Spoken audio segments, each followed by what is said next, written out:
para uma vida adulta, né? Porque esse conceito que nós temos de adolescente não é o mesmo conceito que o judeu tinha. Então, com 12 anos ali, já era imputada uma responsabilidade para aquele menor, ao ponto que ali ele se tornava ali um talmidim, né? Um discípulo. Aí ali tinha um rabino, um mestre, que acompanhava aquele adolescente, digamos assim, até a fase adulta. Mas o que tem a ver com o Salmo 119? Interessante que o maior orgulho do pai era quando esse menino com 12 anos, pastores, eles recitavam os 176 versículos do Salmo 109 de cor e salteado. Né? Que, na verdade, essa divisão de versículos ela veio muito depois, mas ali praticamente uma criança, com 12 anos, quando ela ia para esse ritual, essa cerimônia do Mar Mitzvah, e ali eles recitavam esses 176 versos, era ali a maior alegria dos pais. Então o judeu ele sempre teve essa ideia de se apegar à palavra. E o Salmo 119, como bem colocou o pastor André, a resposta disso daí é a palavra. Como que o jovem vai se purificar? É a palavra. Até porque no Novo Testamento também tem a mesma ideia que somos limpos pela palavra. Porque é a palavra que confronta o caráter humano. O homem ele tem uma forma de se comportar. Quando eu falo homem, eu falo do gênero humano, seja sexo masculino ou feminino, independente da idade. Temos a inclinação a fazer coisas que desagradam a Deus. E é a palavra que vem a nos confrontar a andar no caminho certo. Já dando uma introdução aqui no que eu separei, o que eu vejo interessante quando analiso as Sagradas Escrituras é o seguinte: o povo teve um período ali escravo no Egito, só que Deus sempre manteve ali os seus remanescentes que não se misturaram com a cultura dos egípcios. Na história do povo foi assim. Se você pegar lá depois da conquista da Terra Prometida, aproximadamente 609 anos depois, o povo foi levado por Nabucodonosor para a Babilônia. Ficou ali 70 anos cativo. E Deus também preservou remanescentes, que não se misturaram com o paganismo babilônico, com os usos e costumes, etc. Não se misturou. E agora, o que eu quero ler com os irmãos aqui é Romanos capítulo 12. Porque durante o Império Romano, voltou essa mesma questão. Romanos 12, 2.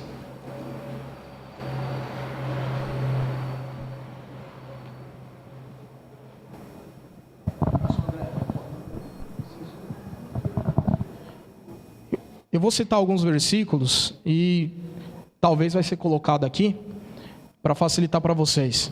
Então, Romanos 12, 2 diz o seguinte: e não vos conformeis com este mundo, mas transformai-vos pela renovação de vosso entendimento, para que experimentei qual seja a boa, agradável e perfeita vontade de Deus. Então, olha para cá, entende uma coisa.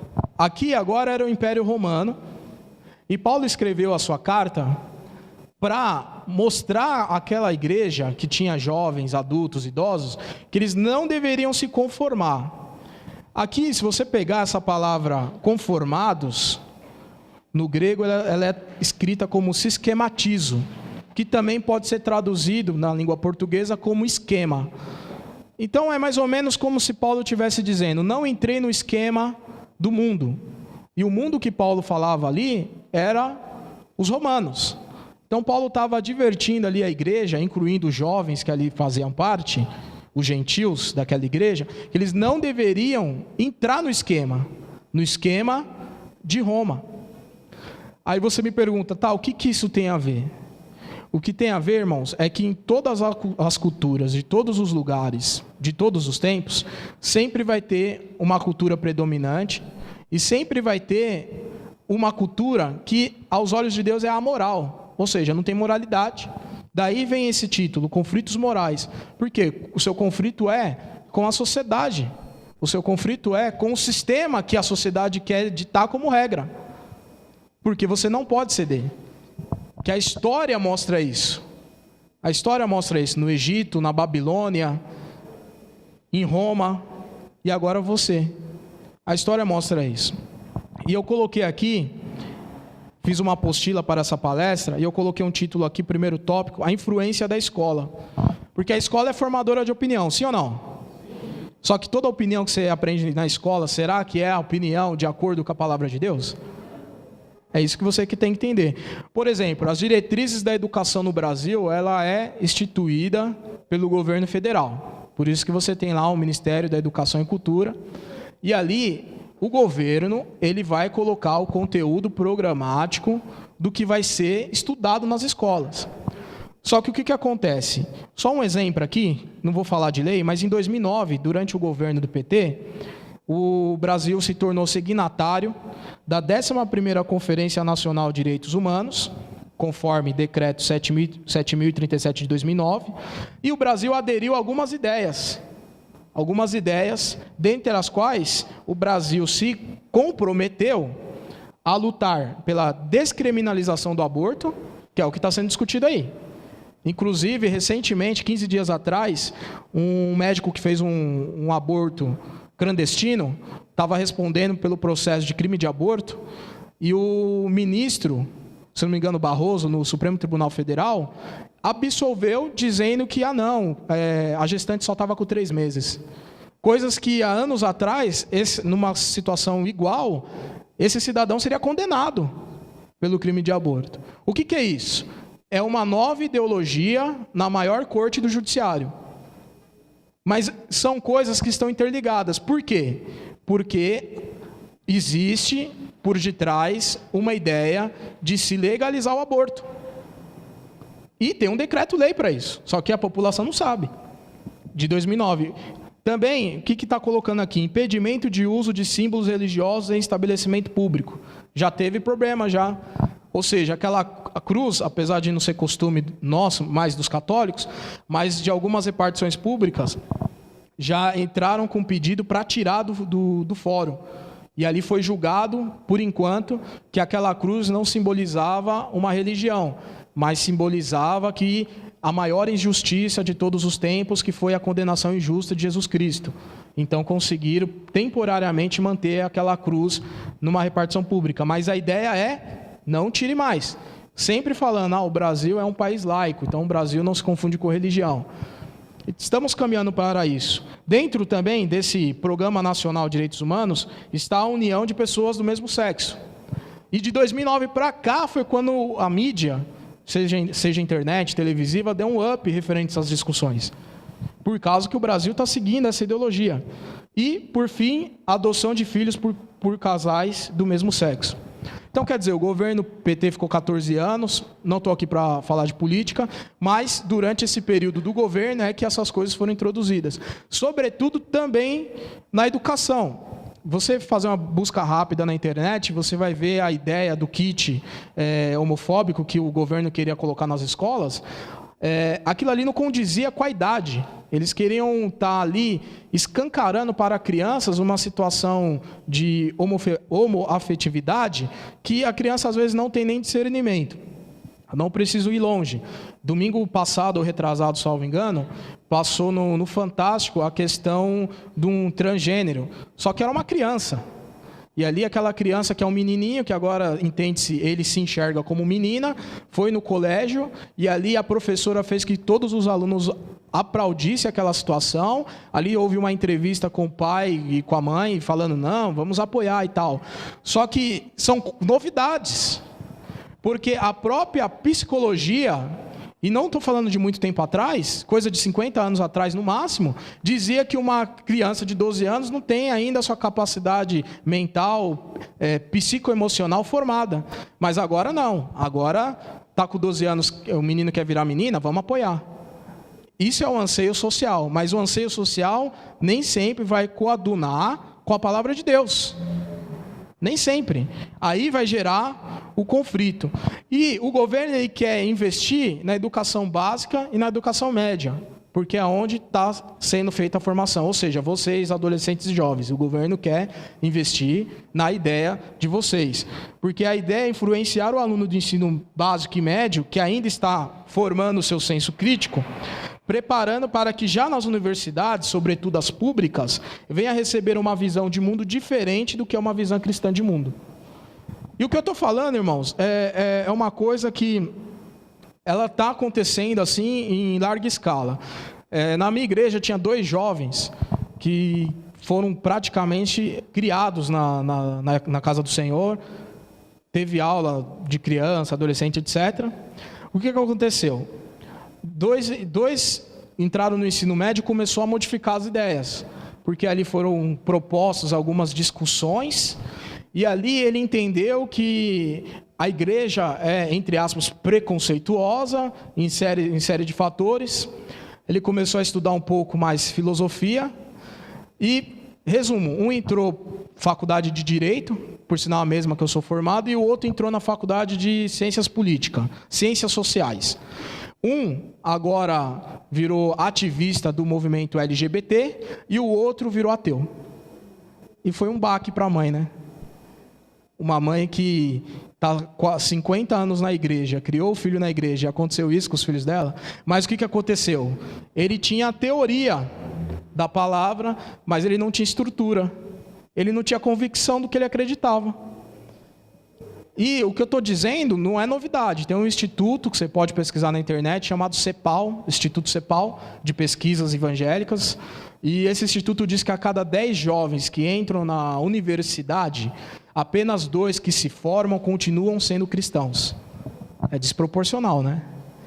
Dos 8, eles apóstatam da palavra, se afastam. Aí são vários os motivos. Motivo que na faculdade, o jovem tem aquela sensação da liberdade, né? O pai e a mãe não estão mais fiscalizando. A faculdade é o seguinte, onde eu estudei na minha universidade, tinha mais de 10 bares por metro quadrado ali, né? Então aí ele vai lá descobrir o alcoolismo, vai descobrir a prostituição, vai descobrir o sexo fácil. Esse é um motivo. E o segundo motivo é que os professores que dão aula nas faculdades, geralmente eles vêm das faculdades federais. Geralmente eles vêm ali, de repente, de uma PUC, de uma USP. E eles vêm com uma bagagem muito grande da filosofia. E ele vai propor a filosofia para aqueles alunos. E aquilo seduz, porque dá um ar de intelectualidade. Ou seja, eu me sinto mais inteligente aqui. Citar Voltaire, citar Karl Marx, citar esses homens, eu me sinto importante, estou citando os filósofos. Só que eles não fazem, muitas das vezes, a discernimento, a distinção do que é a palavra de Deus, do que é a filosofia. Porque a filosofia é o homem enquanto pensador. Por muito tempo, um dos símbolos da filosofia é o homem com a mão no queixo, indicando que ele está numa reflexão, ele está pensativo. Porém, a teologia não é o pensamento do homem, a teologia é o pensamento de Deus. Então, numa hierarquia, a teologia está acima da filosofia. Porque a teologia versa sobre o que Deus fala para o homem. E a filosofia fala do que o homem enxerga dele mesmo. Só que estão invertendo, estão colocando na filosofia os pensamentos do homem acima dos pensamentos de Deus. Agora, isso vale para quem crê na palavra. Se tiver entre nós, por exemplo, alguém que se confessa ateu, que não crê na palavra, tudo que eu for te falar nessa tarde não vai te servir. Porque eu vou falar da palavra de Deus. Se você não crê que é a palavra de Deus, vai ser inútil. Agora, você que crê na palavra de Deus, você tem que entender primeiramente isso. A palavra de Deus está acima da filosofia. Eu dei uma palestra mês passado para jovens e um jovem perguntou se ele podia estudar Karl Marx. Ele pode estudar Karl Marx, só que ele tem que entender, por exemplo, que Karl Marx falava que Deus é uma invenção de homem. Então, ele estava querendo dizer que Deus é uma criação humana. Agora, você vai estudar Karl Marx e você vai concordar com o Karl Marx em tudo? Obviamente que não. Você tem que ter a convicção da palavra. Você tem que ter fé na palavra. Ou você está perdendo tempo aqui. E acontece muitas das vezes isso. Pouquinha influência, muitos jovens e adolescentes estão virando a cabeça. Estão descrendo, estão desacreditando da palavra. E isso tem se tornado perigoso. Até porque, eu coloquei aqui apenas para citar, as grandes escolas do mundo que foram expoentes no campo da filosofia, de lá vieram exportados para o resto do mundo ideologias que contrariam a Bíblia. Por exemplo, a escola de Frankfurt, na Alemanha, que teve uma forte influência de vários pensadores, inclusive de Marx, uma das coisas que ela erguia a bandeira era a homossexualidade. Mas a Bíblia condena a homossexualidade, e a gente vai ver isso. Dali veio a ideia de movimento feminista, cotas raciais, propriedade coletiva, legalização de uma série de drogas, sexualização infantil, ideologia de gênero, legalização do aborto. Isso já são coisas antigas. Os filósofos já discutem isso já faz um certo tempo. Agora o problema é que a filosofia entrou na escola. E é interessante, eu converso muito com a minha esposa sobre isso, que antigamente a escola era para aprender português e matemática. Hoje a escola é para ficar discutindo sociologia e filosofia. Porque eles querem introduzir na cabeça dos jovens certos assuntos e querem formar a opinião, e estão conseguindo formar a opinião. E aí os pais que me ouvem têm que acompanhar hoje a escola. Pai e mãe que me ouvem nessa tarde, você tem que acompanhar. Porque até a história do Brasil, ela está sendo contada parcial. Estava conversando com um jovem, um tempo atrás, sobre a cultura de 64, né? Período do militarismo, o golpe conhecido como golpe de 64, quando tiraram ali o então presidente. E aquele jovem falou que foram um golpe militar. Aí eu fui explicar para ele que, na verdade, os militares tiveram apoio também de uma parte da sociedade civil. Ou seja, teve pessoas que não eram militares que também apoiou. E ali ele ficou ali em estado de nervo, falou, não, porque na escola ensinou que foram os militares. Aí eu falei, bom, então a escola está te ensinando a história pela metade. Até isso, a escola está ensinando as coisas, a história do Brasil, só que não está ensinando todos os aspectos da história. E uma história não pode ser modificada, a história é um fato. E aí vem essa influência e gera conflitos aonde? Na igreja. Porque uma das ideias da filosofia também é o que Aristóteles chamava de maiêutica. O que é maiêutica? É fazer várias perguntas para se chegar num denominador comum, para chegar numa compreensão. Só que a Bíblia, ela não é para você ficar questionando, é para você entender e obedecer. O processo de conhecimento da Bíblia, primeiro é conhecimento e depois compreensão, não questionamento. A partir do momento que você está questionando a Bíblia, você está questionando a sua própria fé. Você não tem raiz. Agora, questionar a fé é bom para aumentar a fé, mas o que está acontecendo é o questionamento da fé para diminuir a fé. Se questiona, fica com a pulga atrás da orelha. E no caso das Assembleias de Deus, muitos pastores não estão tendo o preparo para lidar com a sua geração, jovem, porque eles são de outra geração. Tem a geração pós-guerra, que era uma geração que estava preocupada com o quê? Reconstruir o mundo, construir família, trabalhar, conquistar a sua propriedade. Essa ideia aí do pessoal que já passou da meia-idade não é a ideia de vocês. Vocês querem discutir liberdade de expressão, vocês querem discutir inclusão de gêneros, vocês querem discutir uma série de coisas. E muitas das vezes dá o quê? O conflito, né? Conflito cultural. Porque vocês são da era da tecnologia, da informação, da globalização da informação. Só que essa informação que chega para você não vem com filtro. Esse é o problema. Você tem que conhecer a palavra, que você vai ter que fazer esse filtro. Então, o que os pais e avós, meu e de vocês, faziam, que era filtrar as informações, filtrar o conhecimento, hoje vocês têm aí o Google, vocês acessam de tudo um pouco, e vocês, às vezes, comem, como diz o ditado, comida mal estragada, que depois vai dar mal digestão. Vocês vão se alimentando. Então, é muita informação. Até o Dr. Augusto Cury, ele fala, né, que é a sociedade do SPA, né, Síndrome do Pensamento Acelerado. É tanta informação que o jovem está entrando em colapso mental, estresse.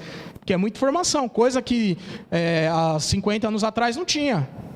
Hoje não, hoje você recebe milhares de informações por dia, agora resta você saber ali o que que está de acordo com a palavra. Você só vai saber isso se você conhecer a palavra.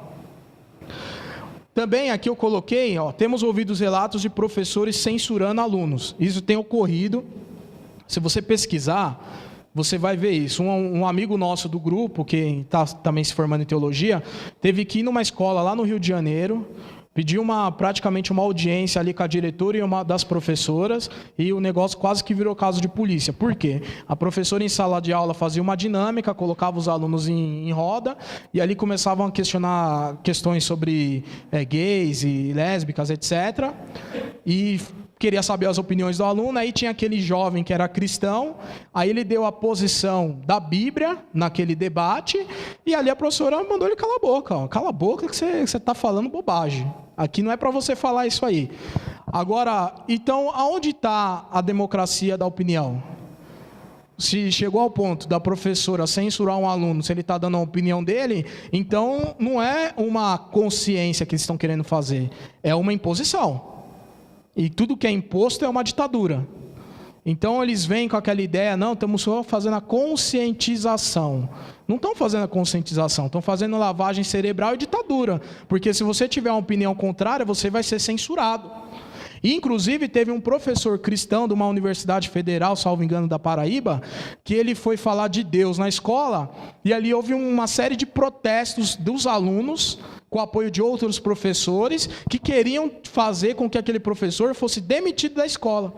Aí você pega aquele filme lá, Deus Não Está Morto 2, você vê aquilo lá no filme, você fala que aquilo lá está acontecendo só nos Estados Unidos. Não, está acontecendo no Brasil. Isso está acontecendo no Brasil, aos poucos está acontecendo. A sua opinião, se for de acordo com a palavra, vai chegar um tempo que você não vai ter mais o direito de opinar. Só que você vai ter que ser firme, né? Porque o que a Bíblia fala que a igreja é, né? Nas cartas pastorais? Coluna e firmeza da verdade. Só que está faltando coluna. E aí tem muito jovem que não aguenta a pressão e estão aí apoiando muitas das vezes ideias que é contrária à palavra de Deus. Aí gera o conflito moral. Pegando essa ideia da internet, já para passar essa parte da escola, que eu vou dar aqui digamos assim, uma pincelada em vários temas, e aí depois eu abro para perguntas, e a gente ajusta melhor aí as dúvidas. Mas eu queria falar um pouco da internet. A internet, ela foi boa nessa questão da globalização. Só que o que acontece? Ao mesmo tempo que hoje você tem acesso à informação, acabou uma outra situação que era chamada de censura. Então, a censura ela era boa enquanto ela era filtrada, ou seja, para determinada faixa etária, isso aqui é inapropriado. E até alguns programas de televisão também vinha lá com o gênero de idade. Até antigamente no cinema, para assistir determinado filme, tinha que ter uma certa idade. Por quê? Isso era bom.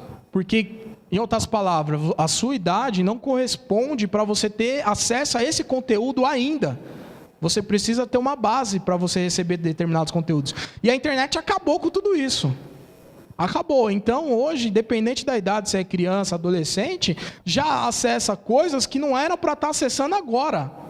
E isso vai formar, muitas das vezes, influenciar os seus hábitos, o seu cotidiano, o seu dia a dia.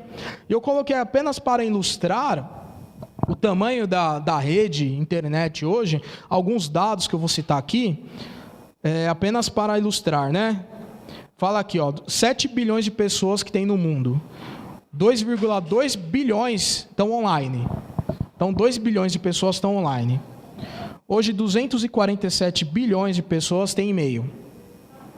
5 bilhões de mensagens de texto enviado por dia, né? Isso aqui eu acho que só no WhatsApp, né? Aí tem lá, 2010, pelo menos a média de uma pessoa ficou 18 horas online por semana. Aí aqui eu queria já puxar um gancho, né? Lá na igreja, eu vejo que tem muitos jovens que não conseguem chegar na escola dominical. Mas por quê? Porque ele fica na madrugada inteira na internet. Aí não vai aguentar chegar na escola dominical. Então você tem que saber priorizar. Você tem que saber priorizar as coisas. Você tem que saber priorizar as coisas. Você tem que se desconectar um pouco. E existe agora até tratamento, né, para quem quer deixar de ser viciado, né, em rede social. Agora, algumas coisas aqui que me chamaram mais atenção, que eu achei um pouco mais grave. Uma delas é o seguinte, 40% das crianças ficam online e preferem a internet do que a TV. Agora, o que eu fiquei pensando, 40% das crianças acessam a internet, mas o que elas acessam na internet? A pergunta que me veio na cabeça. E aqui eu vou comentar alguma coisa que essa pesquisa traz também, é o seguinte, 47% das crianças acessam mensagens indesejadas de conteúdo adulto. O que é uma mensagem indesejada? A criança vai no Google, digita uma palavra inocente. Ela dá o buscar e vem conteúdo pornográfico. Porque aí, quem é da área da internet, aí, da informação, TI, sabe que você tem como colocar alguns filtros ali para não vir qualquer tipo de pesquisa, vir qualquer tipo de resultado nas suas pesquisas no Google. Mas quem não sabe, instala lá o navegador de internet e deixa lá. Aí a criança vai acessar, digita às vezes uma palavra qualquer lá, na inocência, quando dá o buscar, vem conteúdo lá, impróprio. Aqui está dizendo a pesquisa, 47%. Criança vai ver uma coisa, acaba vendo outra. Entende? É complicado. Aqui, ó, 2,5 bilhões de mensagens de e-mail são pornográficos. É complicado. Às vezes o crente está na empresa lá, aqueles e-mails de empresa, aí sempre tem aquele endemoniado que só quer mandar pornografia, né? Aí você tem que chegar no camarada e falar, ó, meu amigo, não me manda esse tipo de e-mail. Primeiro porque a gente pode ser mandado embora os dois juntos, né? Que aí dá uma justa causa na empresa. Segundo, que eu sou cristão. Agora, quem faz isso é você.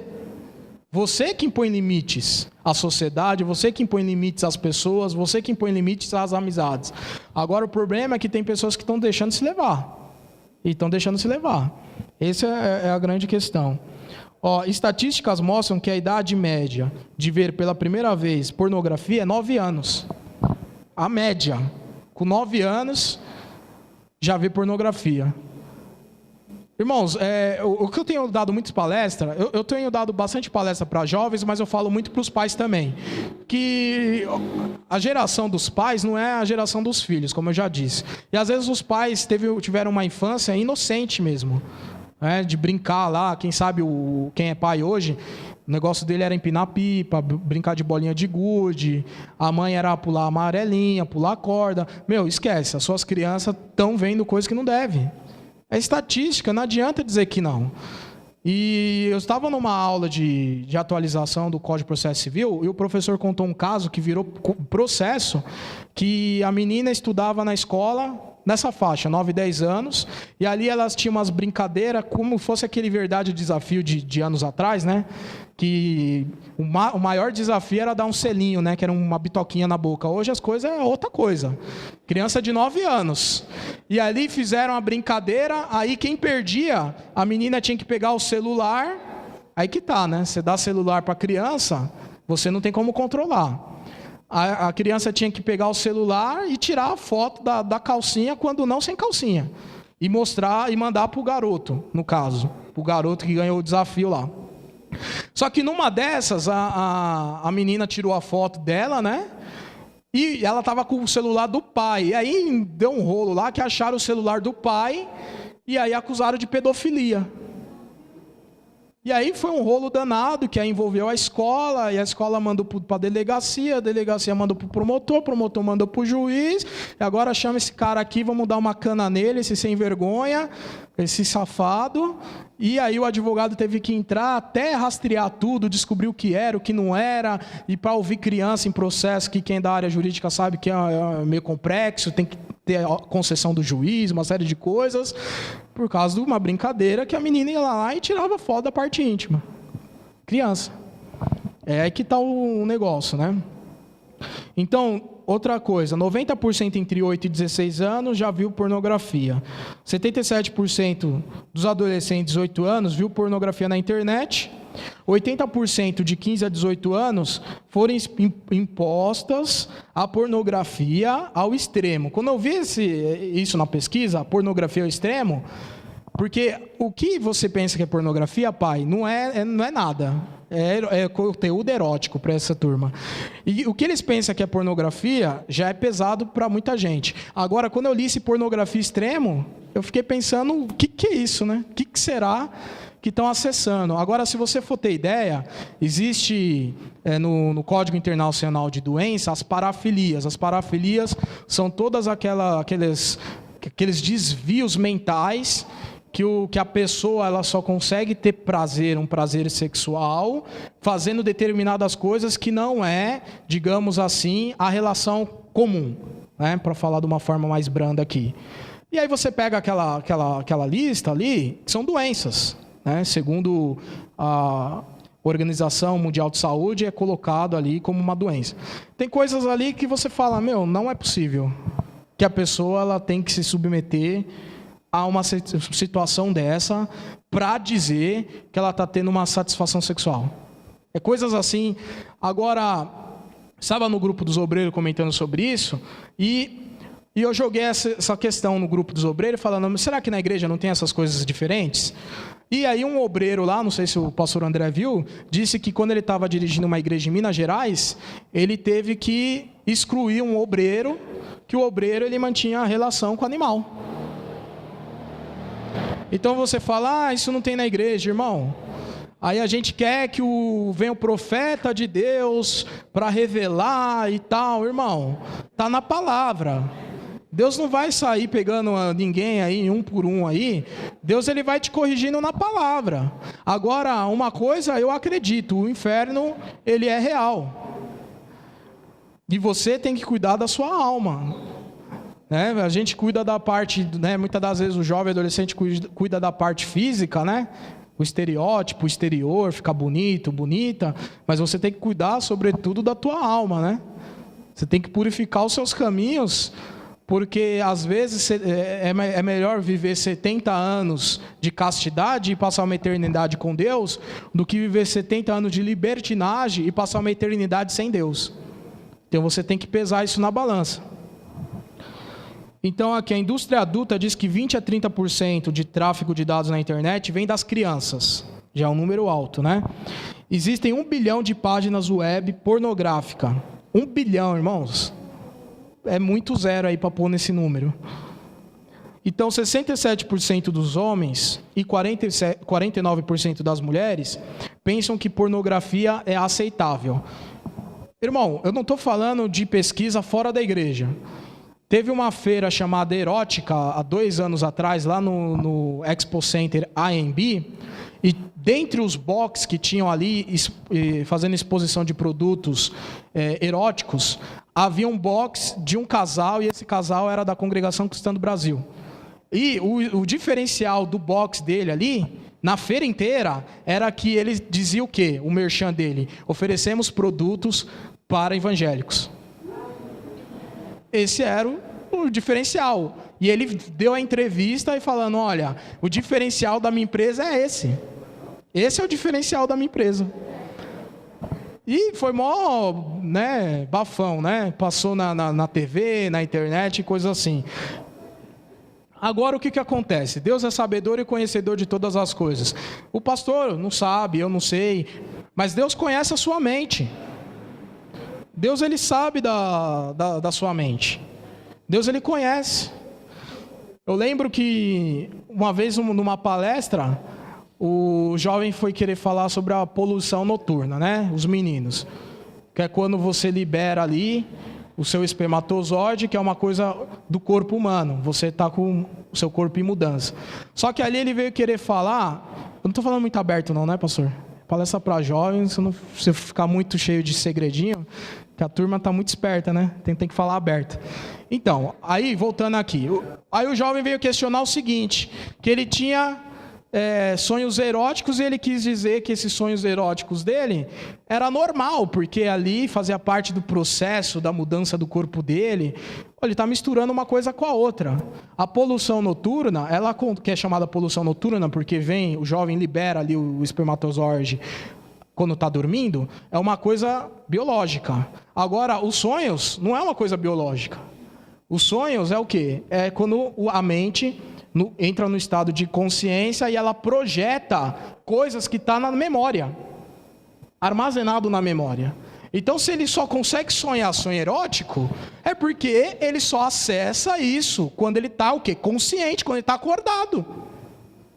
Se ele só acessa a pornografia, ele vai sonhar com pornografia. Eu costumo falar que a pessoa, quando ela quer saber se ela está estressada na empresa, é quando ela começa a sonhar só com o trabalho, né? A pessoa começa a sonhar só com o trabalho porque ela está só com o trabalho na cabeça. A mesma coisa o jovem. O jovem quer justificar uma carnalidade, uma falha que ele tem, para querer se brindar e falar, não, eu não tenho culpa, eu estou dormindo. Negativo. Isso é reflexo do que você faz no seu dia a dia. Se você só sonha com... E serve para obreiro e casado também, tá? Se você ficar sonhando com a mulher que não é a sua, cuidado. Cuidado. Você tem que sonhar com a tua esposa. Fica sonhando com mulher que não é a sua, toma cuidado, vai para o altar do Senhor, pede, clama misericórdia, entendeu? Porque o negócio é sério. E temos visto na mídia muitas pessoas dizendo que a pornografia e a masturbação é algo normal. Por quê? Tem alguns psicólogos que falam o quê? Não, que você quando faz a masturbação, você está extravasando, isso é bom. Só que você tem que entender que isso são psicólogos sem vergonha. Toda profissão tem mais de uma linha de pensamento. Toda profissão. Porque também vai ter psicólogo que vai dizer o quê? Que pessoa que é viciada na masturbação, na adolescência e na juventude, depois que casar, não consegue ter uma vida sexual direito com a esposa. Não consegue. Porque você está se condicionando àquilo. Que você vai lá, se masturba, é 1 minutinho. Que você está ali naquela êxtase lá, né? Aí depois com a sua esposa, você não consegue satisfazer. Aí depois tem muita gente que, se você pegar aí o índice de ejaculação precoce, é alto. Aí a pessoa vai fazer tratamento. Só que muitas das vezes a pessoa está com esse problema de ejaculação precoce no casamento, porque é fruto de coisa que já vem da adolescência, da juventude. E aí, psicólogos falam isso. E sempre o jovem pergunta essas questões. Masturbação é pecado? Me mostra na Bíblia. Você tem que entender, jovem, que a Bíblia, ela te dá um norte das coisas. Agora, a Bíblia ela não é como, por exemplo, o nosso Código Penal brasileiro. Porque o Código Penal brasileiro, quando vai descrever o que é crime, ele coloca o verbo, né? Então, ele coloca lá, artigo 121, matar alguém. O verbo é matar. Então, está proibido matar. A sociedade não pode matar. Mas a Bíblia, ela não foi feita nesse contexto. Deus não quis dar um livro dizendo tudo o que você não pode, porque essa não é a ideia. Deus quis te dar um livro dizendo o que é lícito você fazer e como você faz para se alcançar a salvação. Essa é a ideia. E ali, dentro dessa ideia, a Bíblia ela vai te dar algumas situações. Agora, apenas para ilustrar, essa questão do sexo para o judeu era uma questão pensando na família. E a masturbação, você não está pensando na família, você não está pensando na esposa, às vezes nem casado você é. Você está pensando na sua satisfação. Então, é hedonismo, é a busca desenfreada pelo prazer. Você está pensando na sua satisfação. Tem um texto interessante, que é Gênesis 38, 8 e 9. Eu vou resumir aqui, Gênesis 38, 8 e 9. É o seguinte, Judá tinha um filho, o filho dele morreu. E aí, a nora ficou sem filhos. A nora de Judá ficou sem filhos. Pela lei, tinha uma lei chamada levirato, a lei. Tinha que o irmão perpetuar a descendência do irmão falecido. Então ele tinha que pegar a mulher do seu irmão, a lei era assim, para que nela tivesse uma descendência e perpetuasse a família. Era a lei deles. Mas, sem querer analisar essa questão da lei do levirato, eu entendi uma coisa quando eu li esse texto. Que ali também o sexo estava imbuído a ideia da procriação também. Então, sexo é prazer? A coroação do casamento é o sexo. Só que o sexo tem também uma finalidade, um objetivo, também que é a procriação. E aí, resumindo, aqui, Ornã, o que ele fazia? Durante o sexo, ele automaticamente interrompia e ali não liberava a sua semente, o seu sêmen para a mulher. O que Deus fez? Puniu ele, matou a ele.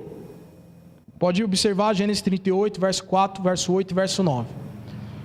Agora, fazendo uma analogia, uma comparação, aqui não está falando exatamente da masturbação, mas fazendo uma comparação, uma analogia aqui. A masturbação, qual que é o objetivo? Aí a gente começa a pensar, qual é a finalidade?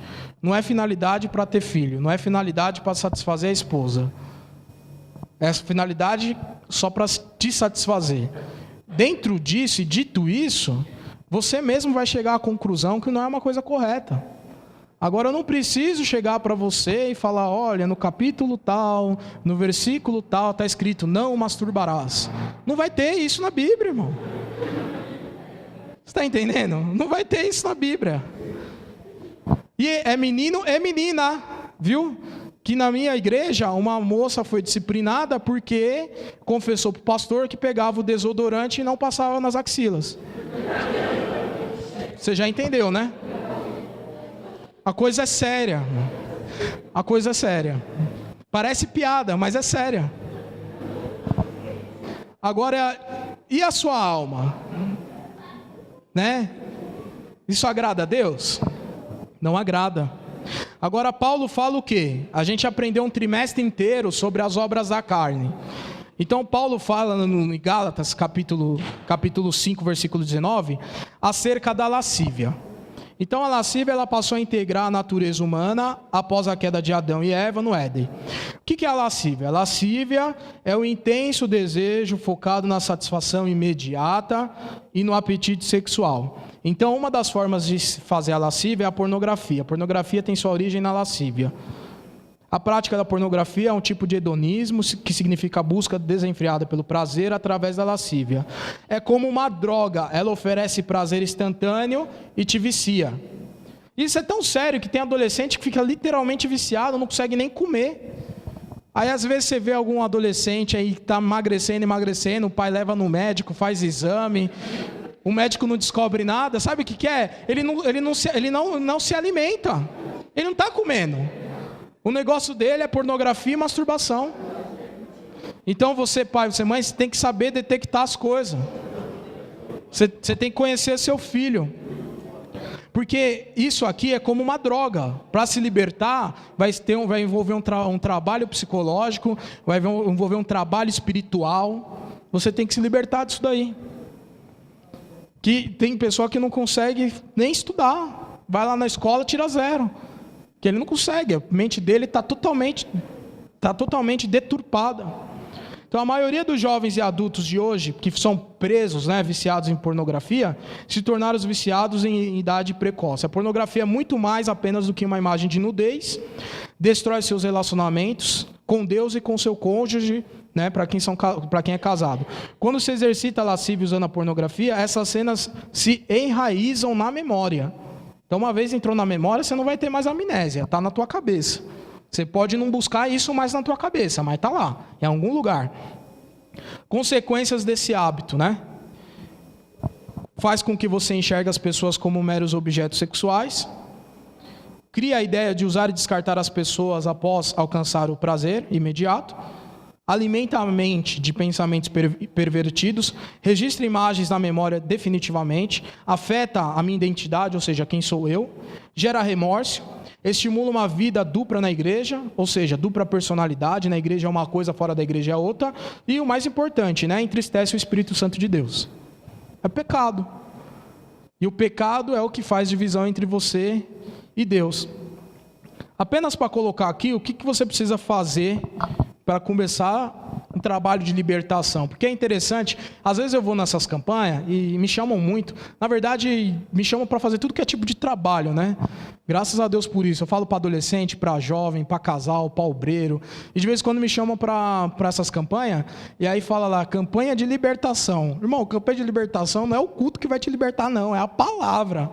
A palavra, ela vem como um martelo que esmiuça o coração de pedra. É a palavra que liberta. Mas às vezes me chamam para trabalho de libertação. Agora, a libertação, o que é nesse caso? Você que usa pornografia, primeiro você tem que confessar a Deus. Porque quando você estiver num estado de negação, o que é negação? É você negar que você precisa de ajuda. Você não se liberta.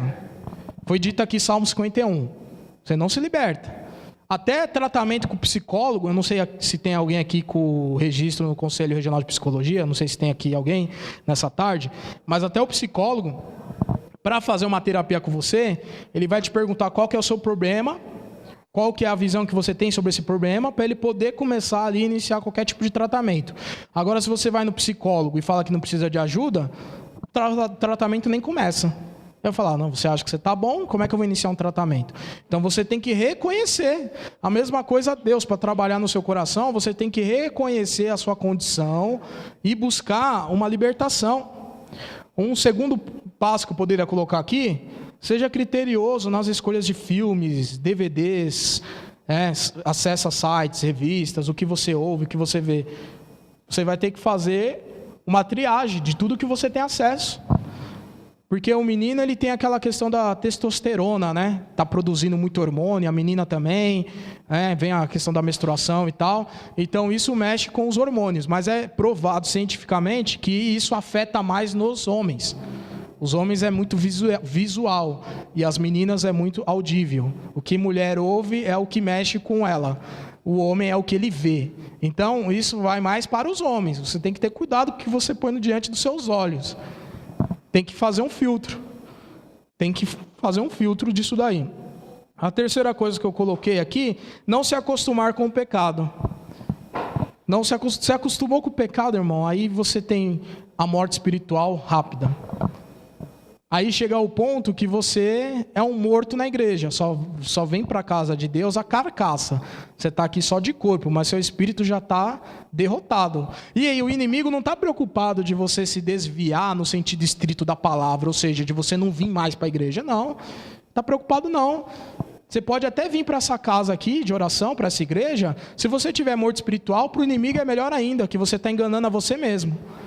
Você vem, você frequenta, você bate cartão, você vem de terça, você vem de quinta, você vem de domingo, mas você já está morto, ou seja, o inimigo já alcançou o objetivo dele.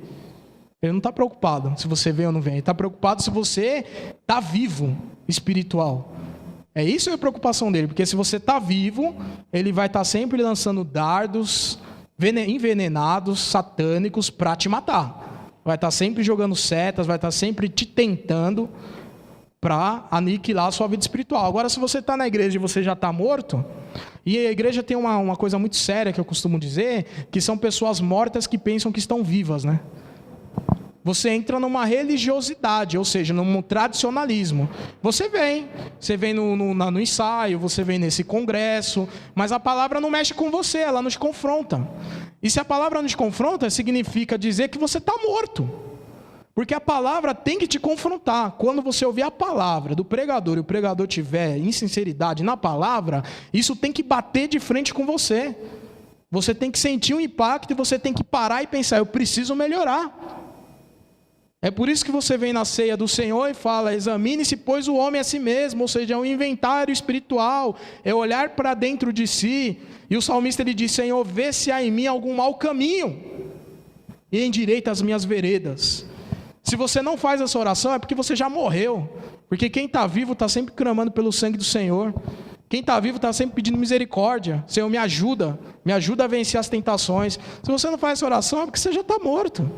O inimigo nem lança mais nada em você. Você já não vive de acordo com a sã doutrina de Cristo. Você vem de passageiro aqui. Você está de passagem.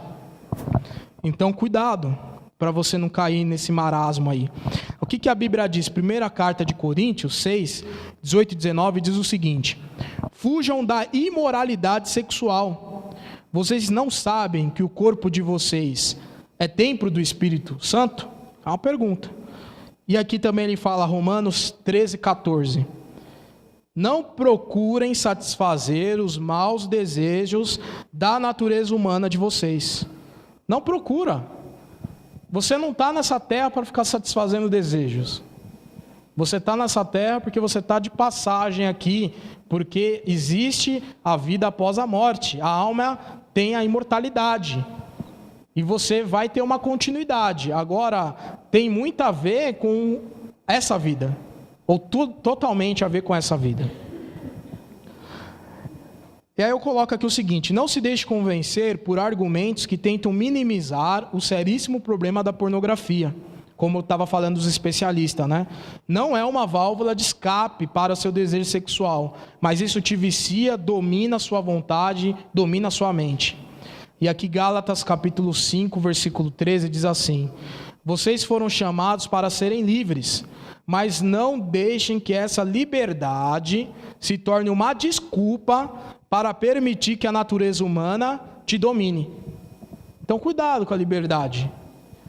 A liberdade você tem. Agora, tem que ver o que vai predominar. O que vai te condicionar. Que é o que a gente estudou nesse trimestre nas lições bíblicas, né? As obras da carne e o fruto do Espírito. O que está predominando na sua vida?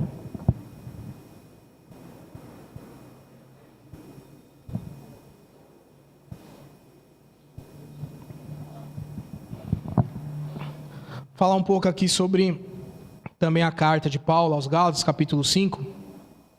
Fala acerca da prostituição. Deixa eu pegar aqui que eu anotei no outro caderno.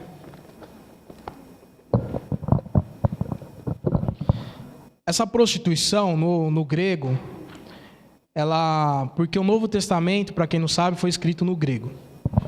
Então, aonde aparece prostituição traduzida para a língua portuguesa, ela no original é porneia. Só que essa palavra porneia, ela tem uma variante de outras palavras que trazem o mesmo significado, a mesma ideia. Então, porneia pode ser entendido como fornicação, porneia pode ser entendido como prostituição, como imoralidade sexual, como imoralidade e como pensamentos impuros, que Paulo coloca lá no rol das obras da carne, que ele diz, que quem pratica tais obras não herdarão o reino de Deus. Agora, é interessante o seguinte, quando fala porneia, pensa só naquela questão de prostituição, daquela mulher ou daquele homem que vende o seu corpo. Não é isso. Ela é mais abrangente, essa palavra.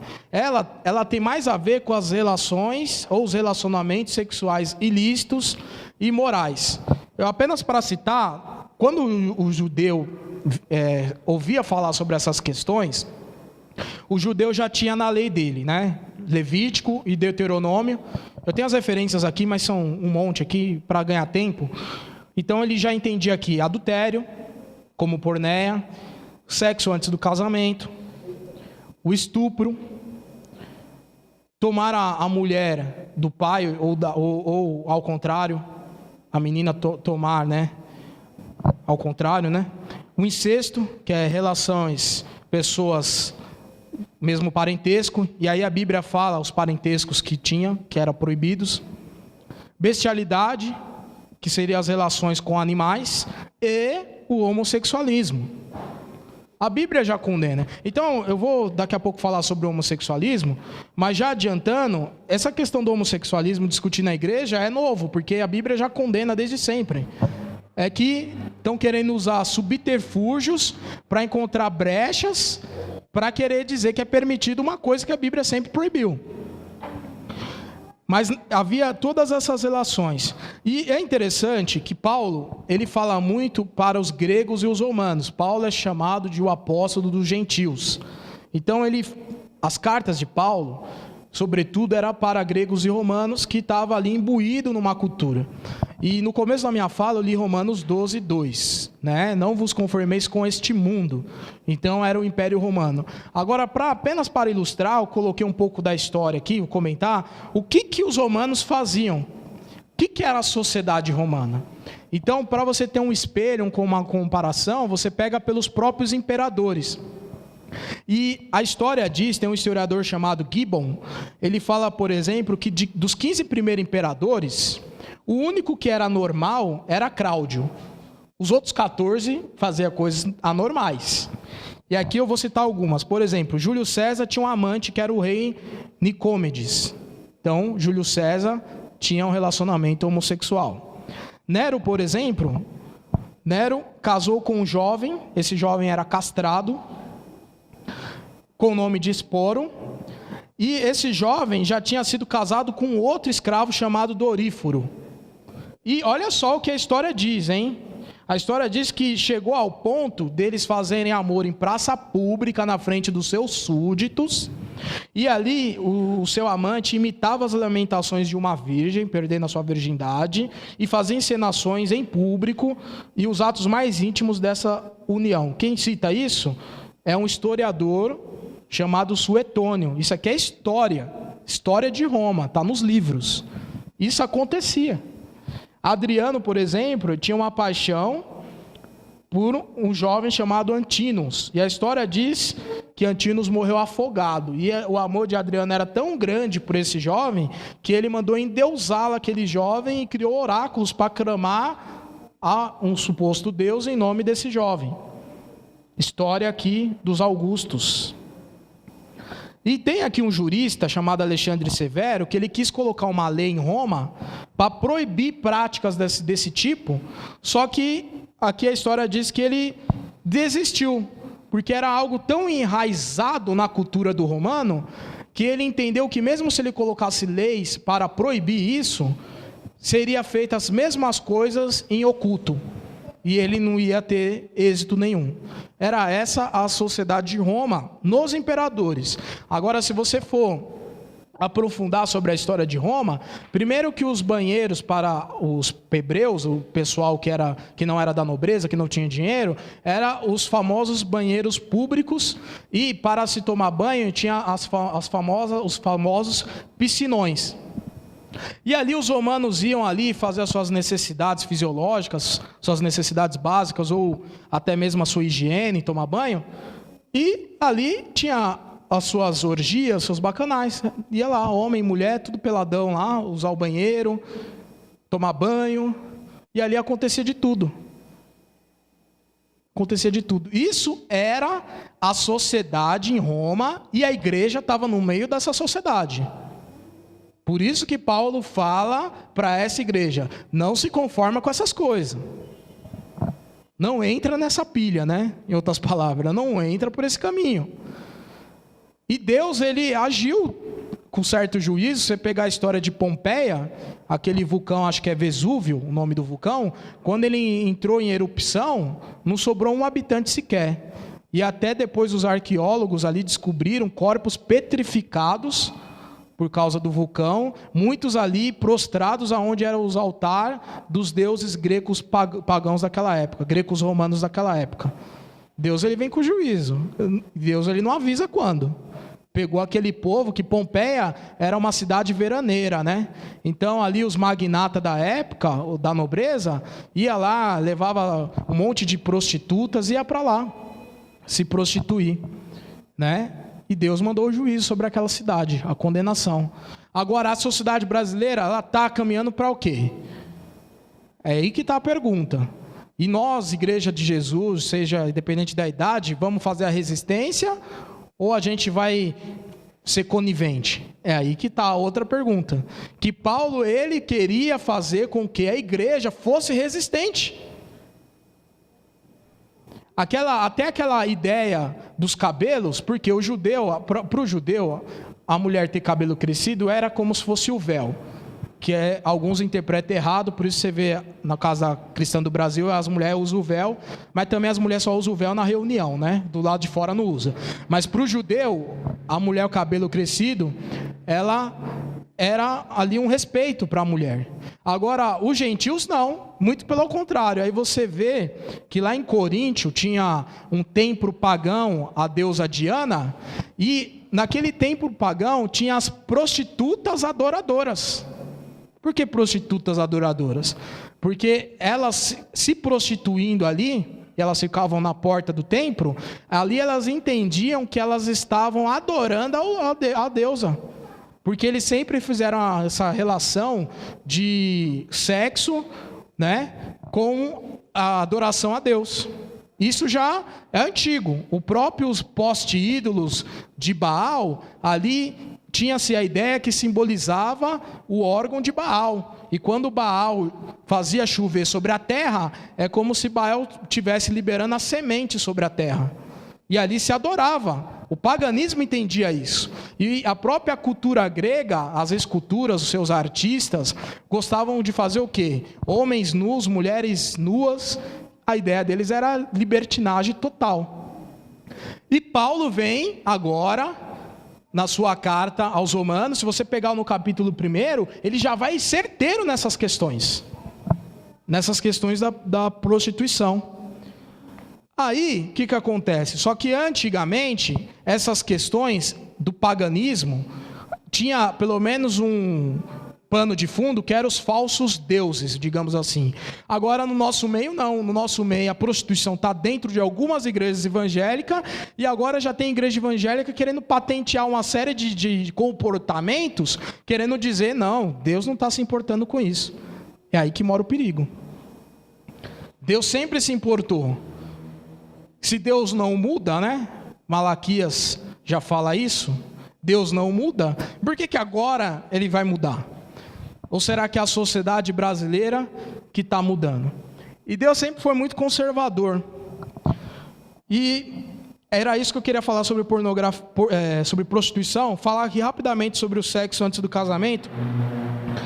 O sexo antes do casamento é interessante, sempre vem alguém querer fazer pegadinha com os ministros, né? com os pastores, né? Sempre tem aquele jovem, não, mas o casamento antigamente não tinha cartório para fazer registro de notas, não tinha certidão de casamento e tal. Obviamente que cada cultura formaliza o casamento de uma forma. Porém, a ideia do casamento ela é igual em todas as épocas, em qualquer lugar do mundo. O que é a ideia central do casamento? É um homem e uma mulher que vai constituir uma família, a mulher vai ser a adjuntora do homem e o homem vai proteger a mulher. Acabou. Isso também está nas cartas, né? Que o homem vai amar a sua esposa como Cristo amou a igreja, ou seja, vai dar a vida por ela. A ideia é essa. Ou seja, pega do Gênesis, casamento monogâmico, um homem e uma mulher, e dentro disso, para constituir uma família. Casamento heterossexual. Por quê? Você não constrói uma família no casamento homossexual. Você não constrói.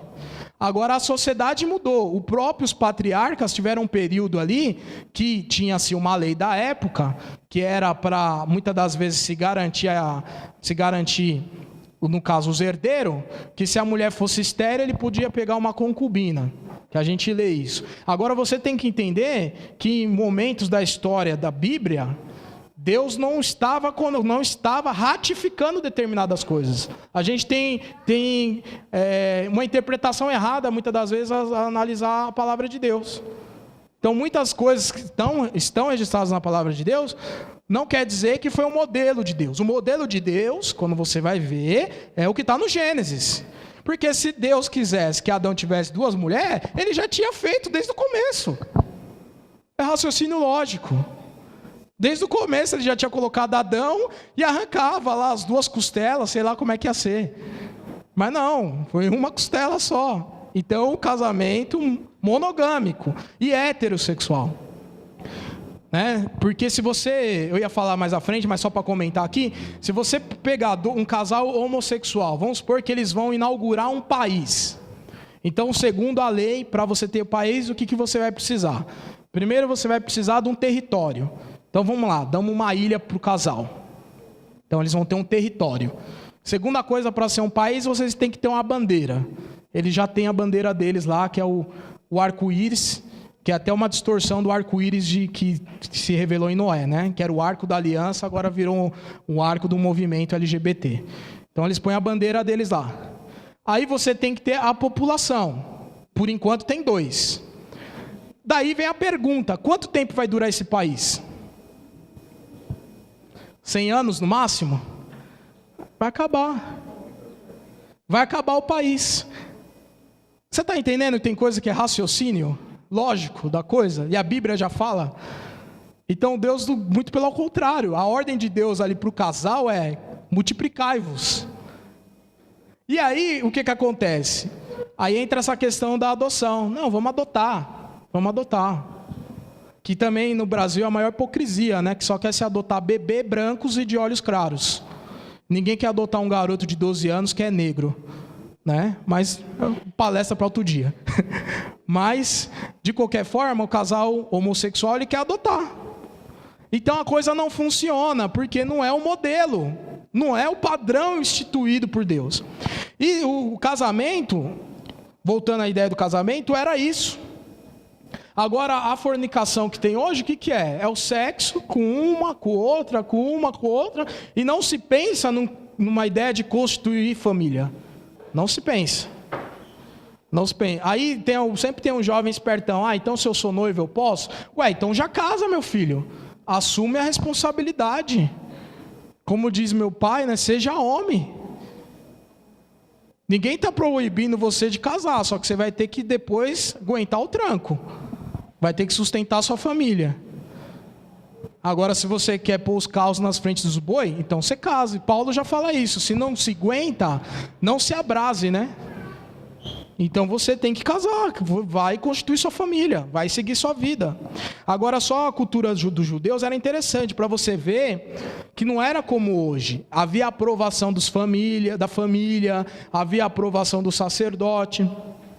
Aqui, para começo de história, os noivos eles recebiam a bênção dos pais, dos anciãos da tribo, porque cada tribo, Israel tinha 12 tribos, cada tribo tinha o líder da tribo.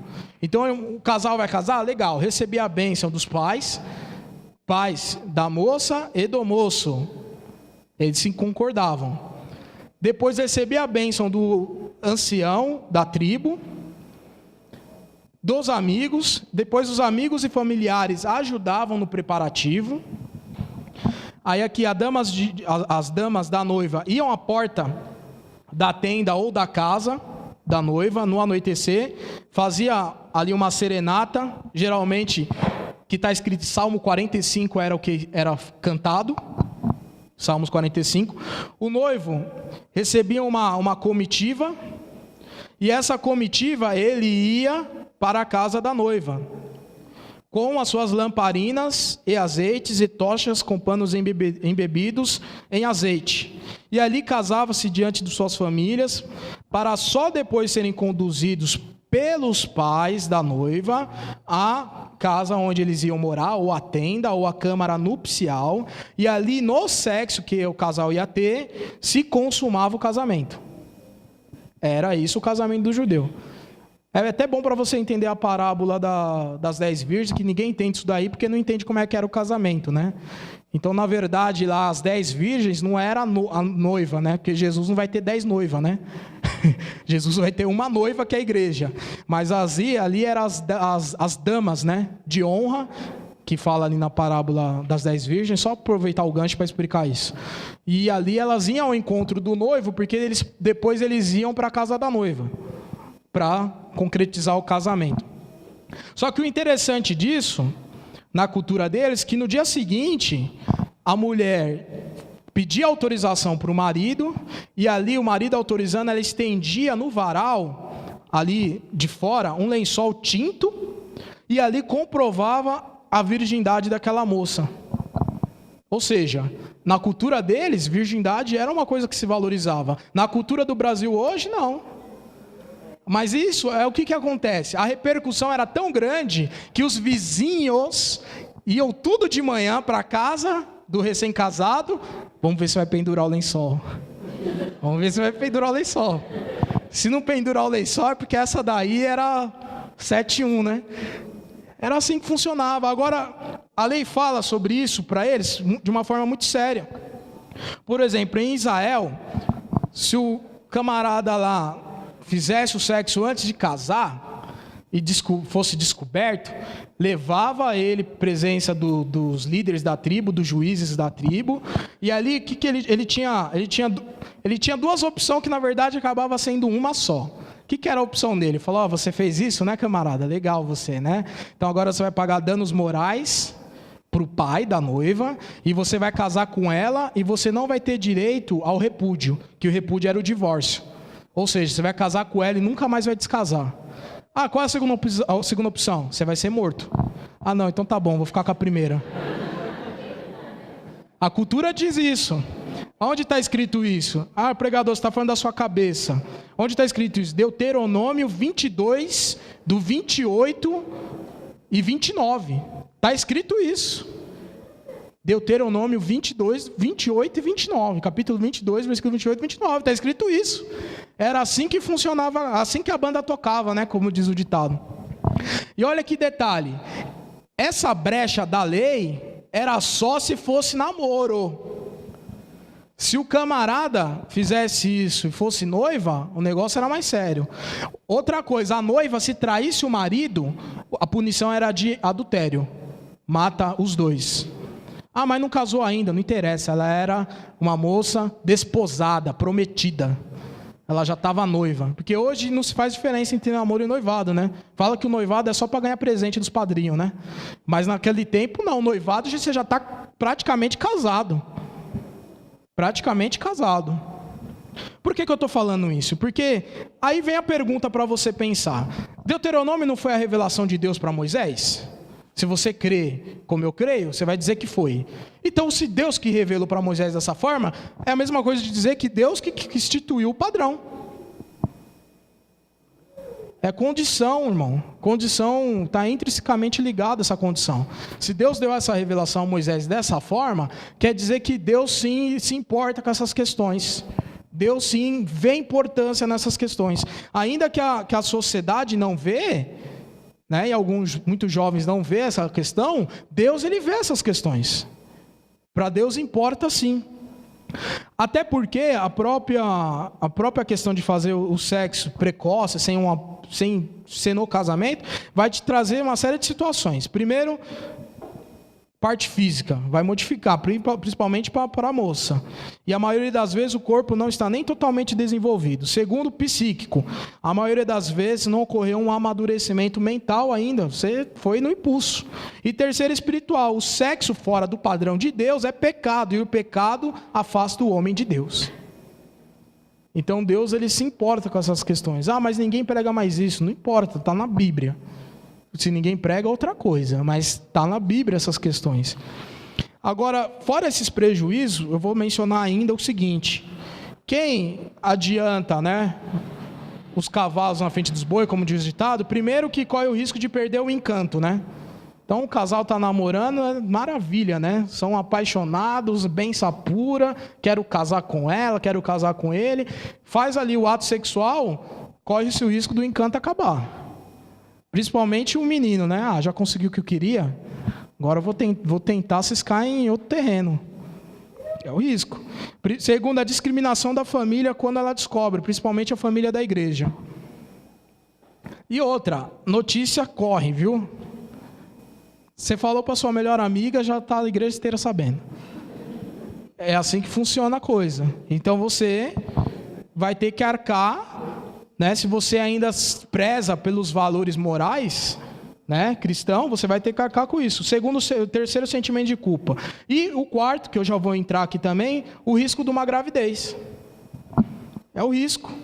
Aí eu até coloco aqui recomendações aos namorados, não é palestra para casal, mas enfim, você tem que entender o seguinte, que é o que eu vou frisar aqui.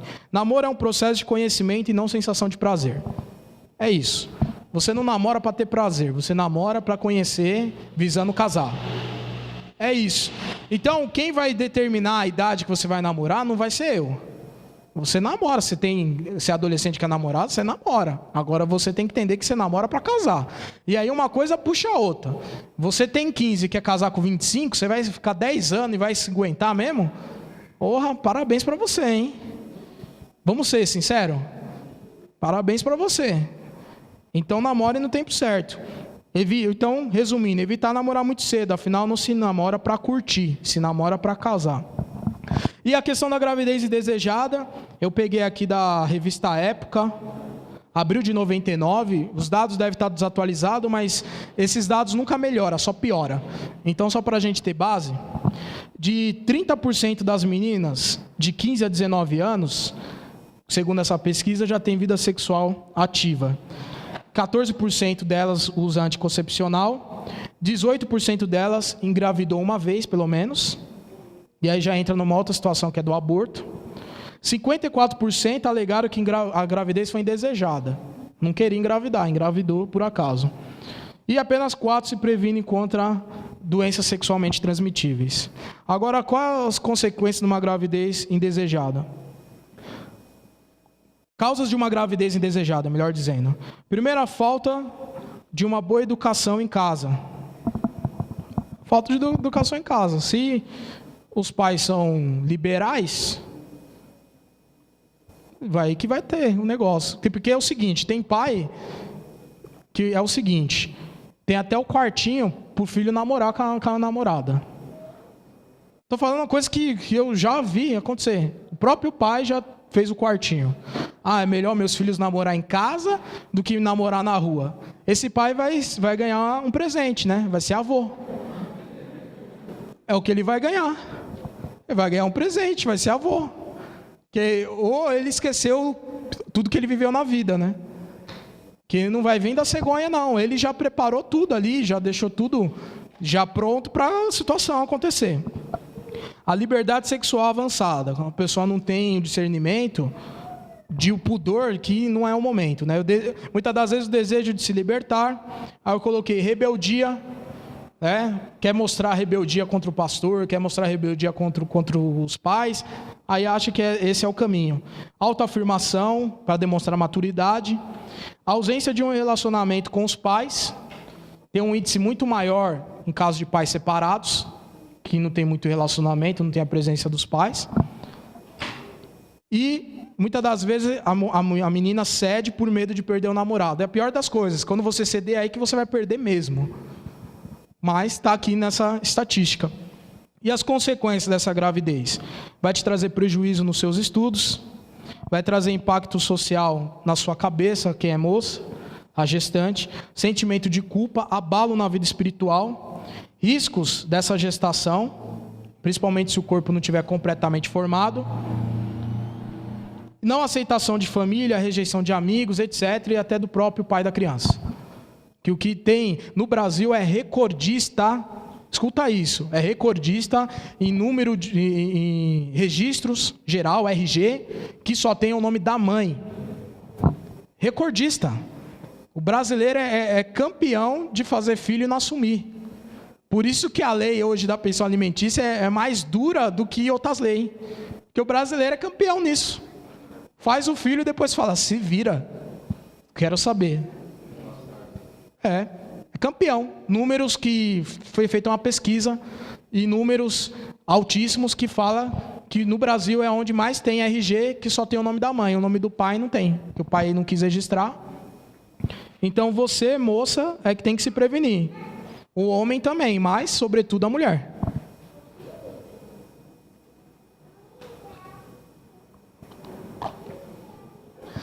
A gravidez pode ser evitada? Coloquei algumas coisas aqui para a gente considerar. O diálogo sobre o sexo, é o que a gente está fazendo aqui. Se você não ouvir isso na igreja, na escola você vai ouvir o ao contrário. Estou falando a verdade, irmão. Na escola você vai ouvir o ao contrário. Na escola, eles querem mais que vocês façam sexo. E passa lá na unidade básica de saúde e retira a camisinha. Pro slogan do governo, só ver o carnaval. Tem camisinha gratuita, só retirar. Então, você não vai ouvir isso na escola. Então é na igreja que você vai ouvir, que você tem que dar uma segurada. Cuida da vida espiritual. Então aqui, cultivo da vida espiritual. Terceiro, exemplo dos pais. E o quarto, acompanhamento. Aquela ideia de que filho ganhava independência na maioridade, parece que acabou, né?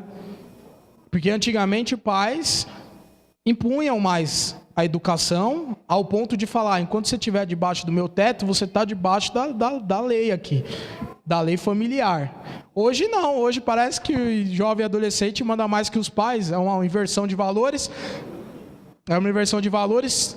e que contradiz a Bíblia. Contradiz a Bíblia. O respeito aos pais, que a Bíblia fala, honra teu pai e tua mãe para que se prolongue seus dias na terra, era tão grande no meio dos judeus, que a gente lê as coisas, só que não entende que ali foi inicialmente dado aos judeus. Aí você tem que entender a cultura dos judeus. E o respeito era tão grande dos judeus, que se o pai judeu estivesse conversando e o filho se intrometesse na conversa do pai, aquilo ali já era sinal de desonra. O pai falava, você está me desonrando, como é que você interrompe uma conversa minha? E a gente não consegue entender isso numa sociedade hoje que o filho manda o pai calar a boca. Olha a dimensão da coisa, né? Numa sociedade totalmente de respeito, que era os judeus quando receberam esses mandamentos, por uma sociedade nossa hoje. Agora também eu coloquei uma situação interessante. Depois que acontece a coisa, a igreja agora vai ter que tratar. Ah, ficou grávida. Paciência, aí não vai poder correr para aborto, porque eu tenho uma palestra só sobre aborto. Mas para resumir, a Bíblia não fala não matarás? A Bíblia não está falando se é na barriga ou fora dela, acabou. Já fecha a discussão, né? Porque hoje tem muita teologia liberal que quer legalizar tudo na Bíblia. Só que tem coisa que também é raciocínio lógico. Não matarás é para qualquer vida. Você está na barriga, intrauterina ou não, ou extrauterina, se tiver uma vida ali, você não pode mais matar. É isso que a Bíblia diz. Agora, você não vai abortar. Vai ter que, eu coloquei aqui, aceitar a realidade, buscar em Deus orientação para enfrentar a realidade, manifestar compreensão, aceitação e amor, e não forçar o casamento. Por que não forçar o casamento? Porque você pode arrumar um outro problema, que aí já vi muito acontecer na igreja. A menina engravida, aí você força o casamento. Aí você fala, pô, pregador, mas os judeus ele tinha que casar. Mas os judeus tinham uma cultura diferente nesse ponto, que o cara casava e ficava casado e cuidava da mulher. Agora hoje não, a mulher engravida, você força o cara a casar com ela, o cara vai tratar, né? Você quem é pai e tem filha, tem uma mulher, o teu genro que casar forçado, ele não vai tratar sua filha bem não. Aí você que criou com tanto amor, com tanto carinho, você faz a sua filha casar com o traste que engravidou ela antes do tempo, ela vai sofrer. Então, para casar, aí tem que esperar baixar a poeira, muito conselho, muita conversa. Aí se tiver realmente o desejo, aí casa. Que um jovem, esses tempos, 22 anos, é o Fábio, me procurou para fazer o divórcio. E detonou a mulher dele. Aí eu fui, conversa aqui, conversa ali, que a gente não é bobo, né? Faz divórcio, né? E na verdade não é o advogado que separa ninguém. Quando a pessoa vem procurar o advogado, já está separado. Eu até aconselho a tentar reatar. Se a pessoa não quer, eu só vou mandar para o fórum a papelada para o juiz decretar. Mas enfim. E o cara detonou a mulher dele, mas na verdade o que acontece? Casou com a menina grávida, que é o que eu estou falando aqui. Então não casou porque amava a menina, casou porque a menina estava grávida. 22 anos. Aí o que aconteceu? Ficou ali cirandando para um lado, para o outro, procurando uma outra menininha aqui e acolá, e quer que a mulher aguente. O cara casado quer sair e passear, ir para o bar, voltar 1h da madrugada, e quer que a mulher aceite. Aí veio falar comigo, aí eu falei, queridão, você que está errado. Você quer que a sua mulher seja submissa, mas isso que você está falando não é submissão, isso é patifaria tua, é palhaçada tua. É canalice tua. Que você casou com a menina grávida, agora você quer pintar o 7 por aí? Não, agora você casou, você tem que ter comportamento de homem casado. E falei lá mais um monte de coisa para ele lá. Aí depois ele falou, pode ser que o erro seja eu, tal. Que assim, irmão, numa palestra eu sou light. Agora num conselho, igual o camarada fala um negócio desse, eu fui bem duro com ele. Falei, você é um canalha mesmo, né? Você engravidou a menina, casou com ela, e agora você fica querendo curtir a vida e quer que a mulher aceite. Pelo amor de Deus. Então, a menina engravidou, tomara a Deus que não aconteça, tem que ter muito cuidado nas próximas decisões. E a igreja, irmão, a igreja é o corpo de Cristo, tem que oferecer assistência espiritual nesses casos, né? O que a igreja tem que fazer nesse caso? Mostrar que o que aconteceu foi contrário ao padrão de Deus. A pessoa tem que saber. Tem gente que fala, eu sou contra a disciplina. O problema da disciplina, muitas das vezes, é que quem disciplina não sabe fazer a disciplina. Mas a disciplina nada mais é que mostrar que o que você fez está contra a palavra de Deus. Isso tem que acontecer. É papel dos ministros de Deus, aqui dos pastores, fazer isso. Mostrar para você, olha, você errou aqui, isso não está de acordo com a palavra de Deus. E acompanhar, né? Envolver a pessoa nas atividades da igreja. O problema da exclusão também é que às vezes exclui literalmente, né? Só falta pôr uma cadeira do lado de fora da igreja. Também não resolve. Você vai disciplinar, mas você tem que, os obreiros, no caso, vão abraçar essa vida aí e acompanhar para ela conseguir se restabelecer. E finalmente chegamos no tópico da homossexualidade. Eu nem sei quanto tempo eu tenho. 15 minutos? Vixe, não vai dar nem para começo aqui. Mas aqui sobre a homossexualidade, que é o que eu preparei uma parte maior, posso estar vindo outro dia, se for o caso. A discussão é o seguinte: alguns teólogos da teologia da inclusão. O que é a teologia da inclusão? São os homossexuais que têm formação em teologia e eles querem dizer que a Bíblia não condena a prática homossexual. A esses que defendem isso, foi dado o nome de teologia inclusiva. Então a gente tem que começar a entender algumas coisas. Deus, ele é amor. Deus, ele é amor. Só que nesse amor de Deus, a gente não pode entender um universalismo. O que é universalismo? Dizer que Deus vai salvar de maneira universal. Deus não vai salvar de maneira universal.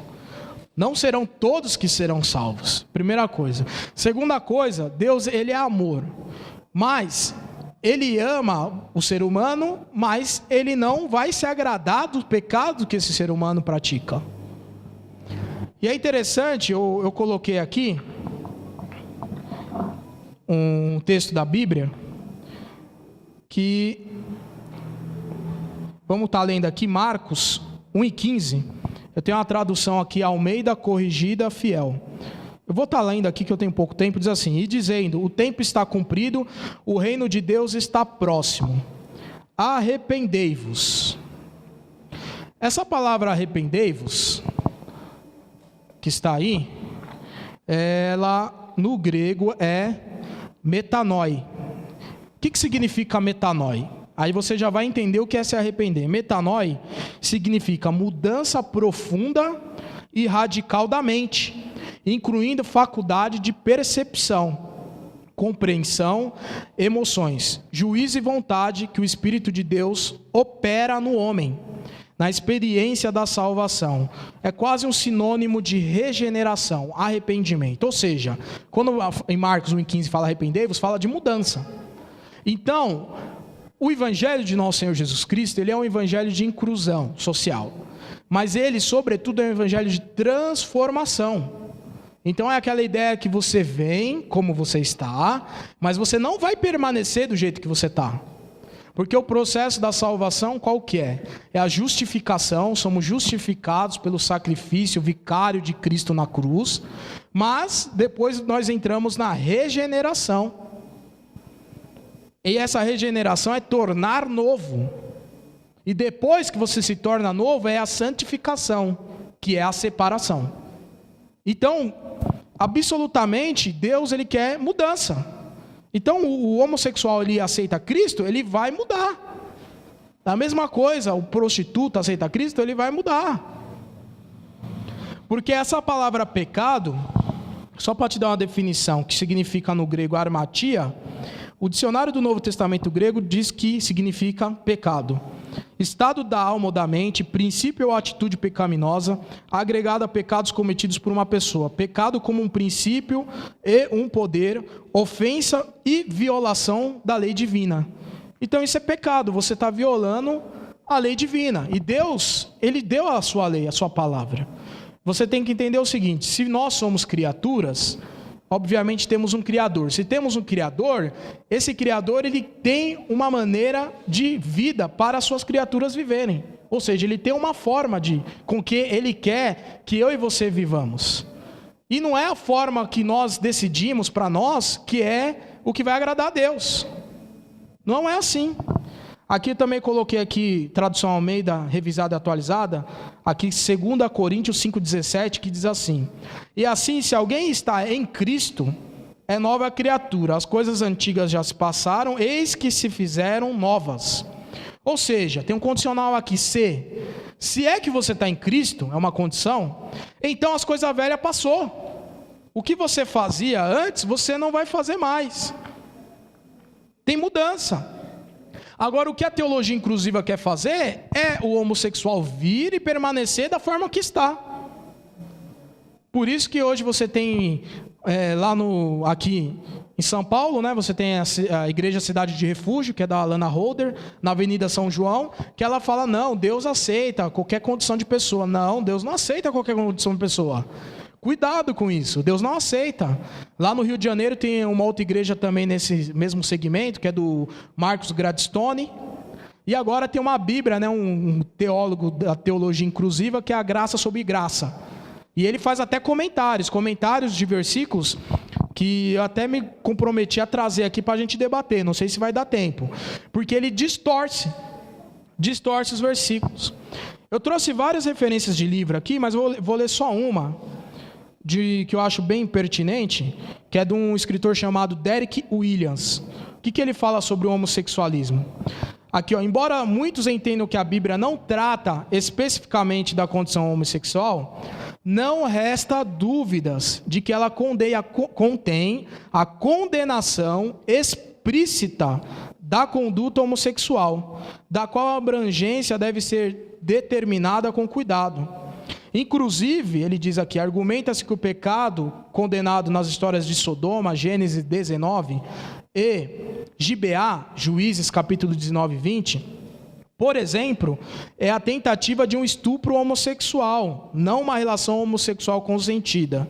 Porém, historicamente, ele fala que o comportamento homossexual está ligado à prostituição, também cultural e idólatra. 1 Reis, capítulo 14, verso 24. E existe um duro alerta na palavra, Levítico 18, 22 e Levítico 20, 13, que está escrito lá, né? Aí ele continua, também visa principalmente a idolatria usando a palavra abominação, termo religioso empregado muitas vezes em referência a práticas idólatras. Porém, aqui ele fala, em Romanos capítulo 1, Paulo condena os atos de lesbianismo e homossexualismo masculino, porque contradiz o plano da criação divina para a expressão sexual humana.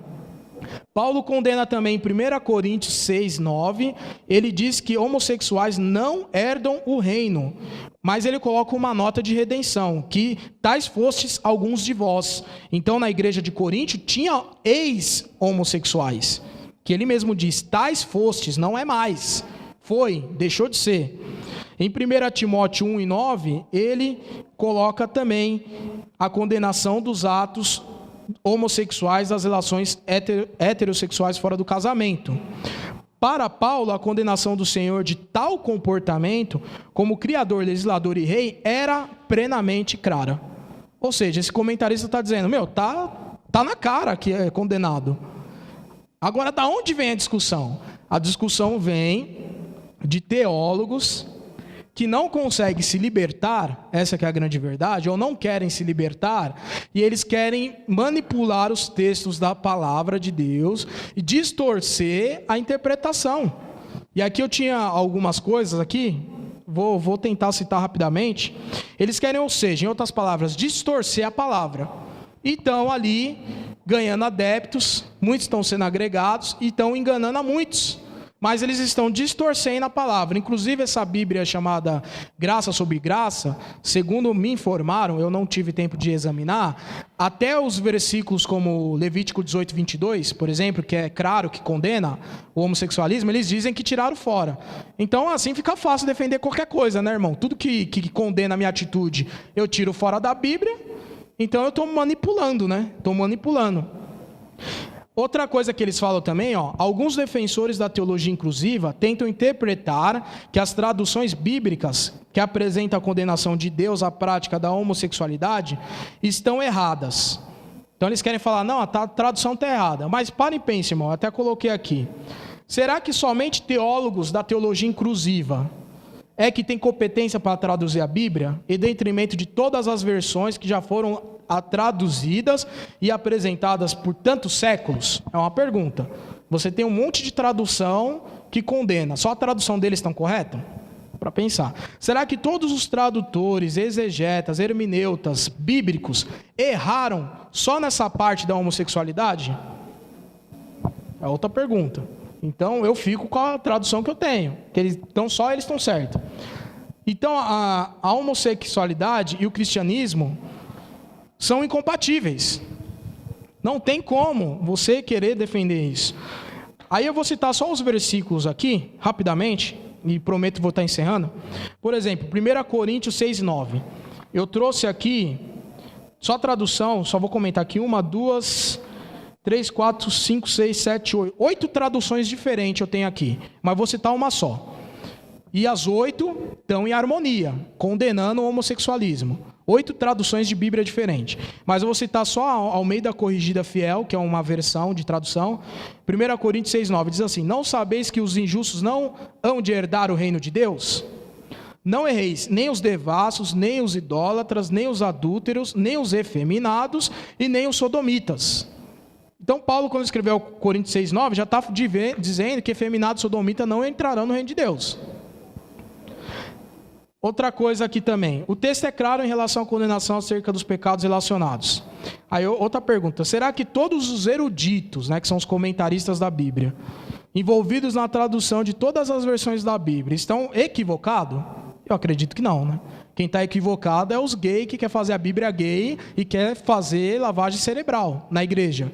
Falar que não, está errado. Só para você ter ideia, sempre surge essa pergunta também sobre o efeminado e sobre o sodomita. Que alguém quer dizer, não, efeminado e sodomita não é homossexual. Aí eu coloquei aqui no grego.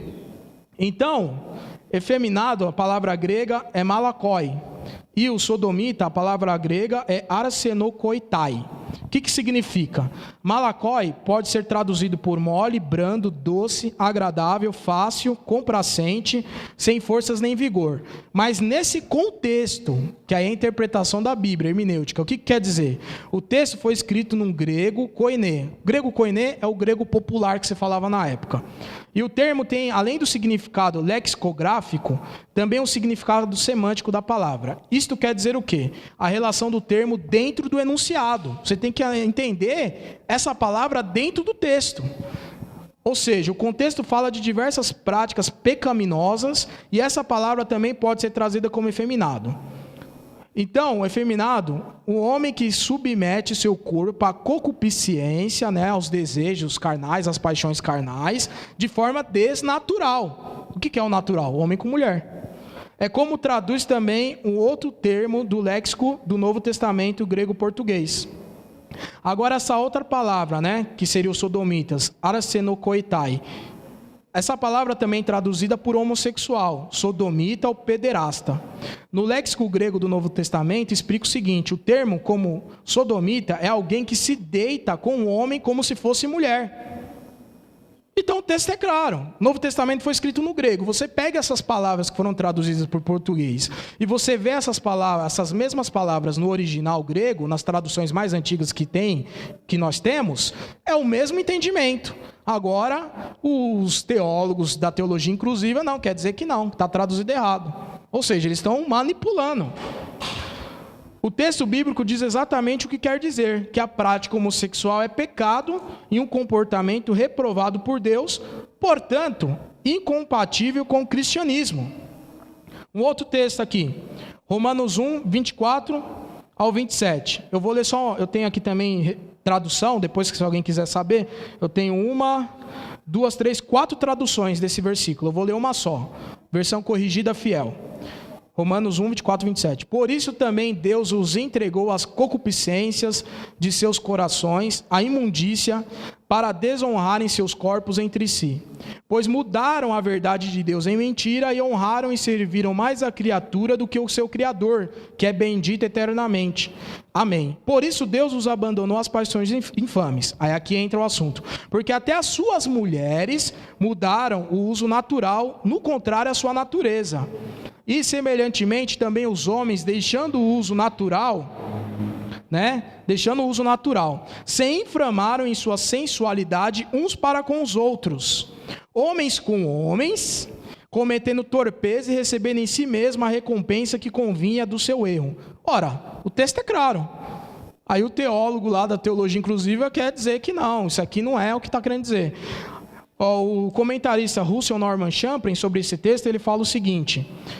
ele comenta que, comentando o texto, diz que Paulo demonstra a corrupção pagã da época devido ao julgamento de Deus como recompensa pela atitude humana. Comentando o versículo 27, que foi o que eu li por último, ele diz ainda, Paulo escreveu sua epístola aos Romanos quando estava em Coríntio, então já estava acostumado com os vícios dos gregos. Sem dúvida, ele viu evidência suficiente sobre a prática dos homossexuais. Sendo Paulo judeu, ficou escandalizado, horrorizado, porque no meio dos gentios era motivo apenas de piada e zombaria, não sendo considerado pecados que chocavam. As observações de Paulo ao Coríntio, muito provavelmente, é o que levaram a passar tão severa reprimenda aos costumes dos gentios. Ou seja, Paulo estava em Coríntio e ele viu que a sociedade de Coríntio, os gregos, só tirava barato. Aquele ali sai com o homem. E não levava a sério. Aí Paulo, vendo isso, começou a escrever e advertir, sobretudo a igreja em Roma, que isso é condenável, é pecado. Ele, sendo judeu, sabia disso. Ainda aqui um comentário de um outro escritor, William Hendricks, diz aqui, comentando sobre esse versículo 26 e 27.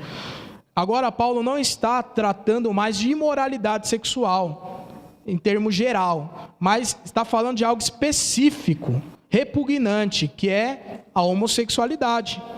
Segundo o claro ensino da Escritura, a revelação sexual se destinava um homem com a sua esposa, ninguém mais. Qualquer outra coisa contrária à vontade de Deus está em conflito com a intenção do Criador. Ou seja, Deus não se agrada. Mais um texto, rapidinho. Também tradução Almeida Corrigida Fiel, 1 Timóteo 1:10. Para os devassos, para os sodomitas, para os roubadores de homens, para os mentirosos, para os perjúrios, para o que for contrário a essa doutrina, aqui está dizendo uma série de condições que é contrária a essa doutrina.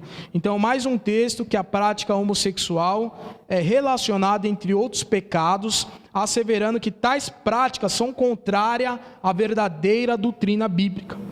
Rapidamente aqui, textos do Antigo Testamento, tem um monte. Então, na tentativa de abalizar suas convicções, os defensores da teologia inclusiva interpretam o Antigo Testamento de forma a tentar provar que a homossexualidade não era condenada pela palavra, mas estão querendo fazer pensar que é apenas um contexto cultural da época e que não deve ser aplicado em nossos dias. Isso é o que se chama de exegese. Por que é exegese bíblica? A exegese bíblica é uma ferramenta de interpretação de texto que diz que a Bíblia interpreta a Bíblia. Agora, a exegese é o antônimo, é dizer que a pessoa que lê, que dá a interpretação. É isso que eles estão fazendo. Eles não estão pegando a Bíblia para interpretar a própria Bíblia, porque se eles fizerem isso, vão chegar na mesma conclusão que todos chegaram, que o homossexualismo é condenado pela Bíblia. Não, eles estão lendo a Bíblia e eles estão dando a interpretação deles para a Bíblia e querendo fazer pensar que é normal. Por exemplo, aqui, Gênesis 19:8, baseado nesse texto, os defensores da teologia inclusiva, os gays, dizem que o pecado dos habitantes de Sodoma e Gomorra não era a homossexualidade, mas era só a falta de hospitalidade. Aí aqui eu coloco uma série de refutações. Porque, na verdade, se você for analisar o capítulo inteiro de Gênesis 19, você vai ver ali que havia a prática homossexual naquela cidade. Não dá tempo de ver, eu vou passar. Mas só para você ver alguns textos que eles distorcem. Levítico 18:22. Levítico 18:22 fala que um homem não pode deitar com outro homem, que isso é abominação. O que os teólogos da teologia inclusiva falam? Que está revogada essa lei. Porque eles falam que no mesmo capítulo que tem essa condenação, eles falam que também fala sobre comer carne de porco, sobre leis cerimoniais. E então eles falam, se essas outras leis foram abolidas, a do homossexualismo também foi abolida. Aqui eu apresento a refutação. São várias, Primeiro que essa lei da questão do homossexualismo não é cerimonial, é moral. Segundo lugar, ali, se fosse por causa da lei, também não teria reprovação aos gentios, que você vê lá em Romanos capítulo 1. Então, tanto na lei era reprovado para o judeu, como Paulo ratificou para os gentios. Terceiro lugar, no caso do cara comer uma carne de porco, a punição dele era isolamento, Isolamento. Agora, o cara que praticasse homossexualidade, a condenação era a morte. Então você vê que era muito mais grave. Quarto lugar, Jesus ele aborda essa questão da alimentação do judeu, mas em nenhum momento você vê Jesus legalizando a homossexualidade. Então só aqui você tem 4 refutações, só de Levítico 18:22. Nesse mesmo texto, os defensores da teologia gay argumentam que a condenação da homossexualidade existia no Antigo Testamento porque os judeus consideravam a esterilidade uma maldição. Então o que eles falam? Não, era condenado para o judeu porque tinha que perpetuar a geração, tinha que ter filhos. É outra mentira. A Bíblia não fala que a homossexualidade era condenada por causa disso. A homossexualidade era condenada porque para Deus é uma abominação. Não existe na Bíblia nenhum texto que a prática homossexual era condenada por não gerar filhos. Ela era condenada pelo fato da condição em si própria. Aliás, a proibição do homossexualismo também se aplicava aos gentios. Não era uma coisa só para os judeus.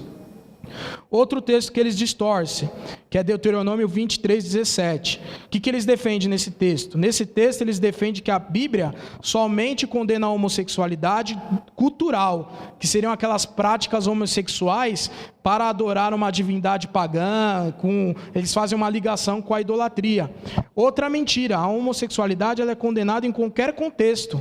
Aí é só ver Romanos capítulo 1, versículo 26 e 27.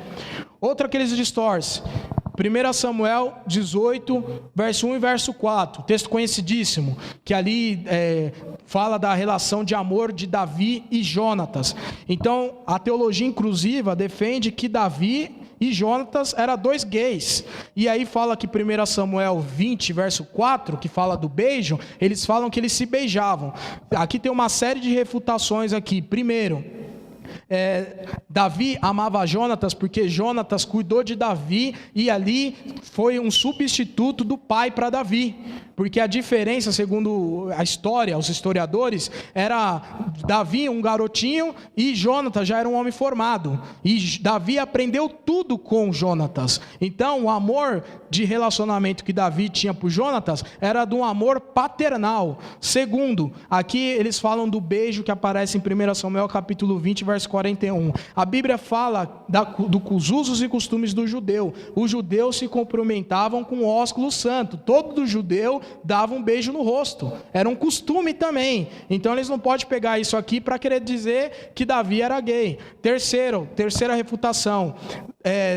Mostra que Davi era heterossexual o fato de ele ter se encantado com Batseba ao ponto de cair em adultério.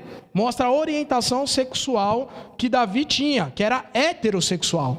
Então assim, estou citando bem rápido aqui por causa do tempo, mas para vocês entenderem, eles pegam versículos e tiram fora do contexto para defender as práticas dele, mas são versículos que rapidamente você faz um estudo e você refuta eles. Exemplo, Isaías 56, verso 4, verso 5, que fala dos eunucos. Então, os defensores da teologia gay querem dizer que os eunucos serão aceitos no reino de Deus. Só que eunuco é uma coisa, homossexual é outra. Então, eles querem de novo distorcer a Bíblia. Se você pegar lá Mateus capítulo 19, versículo 12, a Bíblia fala dos três tipos de eunucos. Aqueles que nasceram eunucos, ou seja, que nasceu com alguma deformidade física, aqueles que os homens o fizeram eunuco, aqueles que alguém foi lá e castrou, e aqueles que se fizeram eunucos, mas no sentido do celibato, né, que não se envolvem em práticas sexuais. E outra coisa também, no Antigo Testamento, eunuco também tinha sentido de um servo do rei. Então eles querem falar que eunuco agora é o homossexual. Estão distorcendo. Então, em nenhum lugar diz isso, né, no contexto bíblico. O texto refere-se a eunucos no sentido de um homem privado de sua virilidade, castrado. O texto bíblico é claro com relação àqueles que praticam a homossexualidade e o reino de Deus. Mais um aqui para terminar, Ezequiel 16:49. Nessa passagem, eles querem defender que Sodoma foi condenada pelo egoísmo e não pela prática homossexual. Mas basta você ler lá Gênesis 19, que você vai analisar com calma, que no versículo 50 diz que os habitantes de Sodoma fizeram abominação diante do Senhor. Essa é a mesma palavra que aparece em Levítico 18:22 para descrever a prática homossexual. Então, assim, todos os textos que a teologia inclusiva, que a teologia gay usa para defender que a prática homossexual é permitida, tem inúmeras refutações, eles estão distorcendo a Bíblia. Então, o que eu recomendo, você que quiser pesquisar mais, a Bíblia deve ser interpretada dentro das regras da hermenêutica. A hermenêutica é uma ferramenta de interpretação de texto. Um texto não pode ser tirado do seu contexto.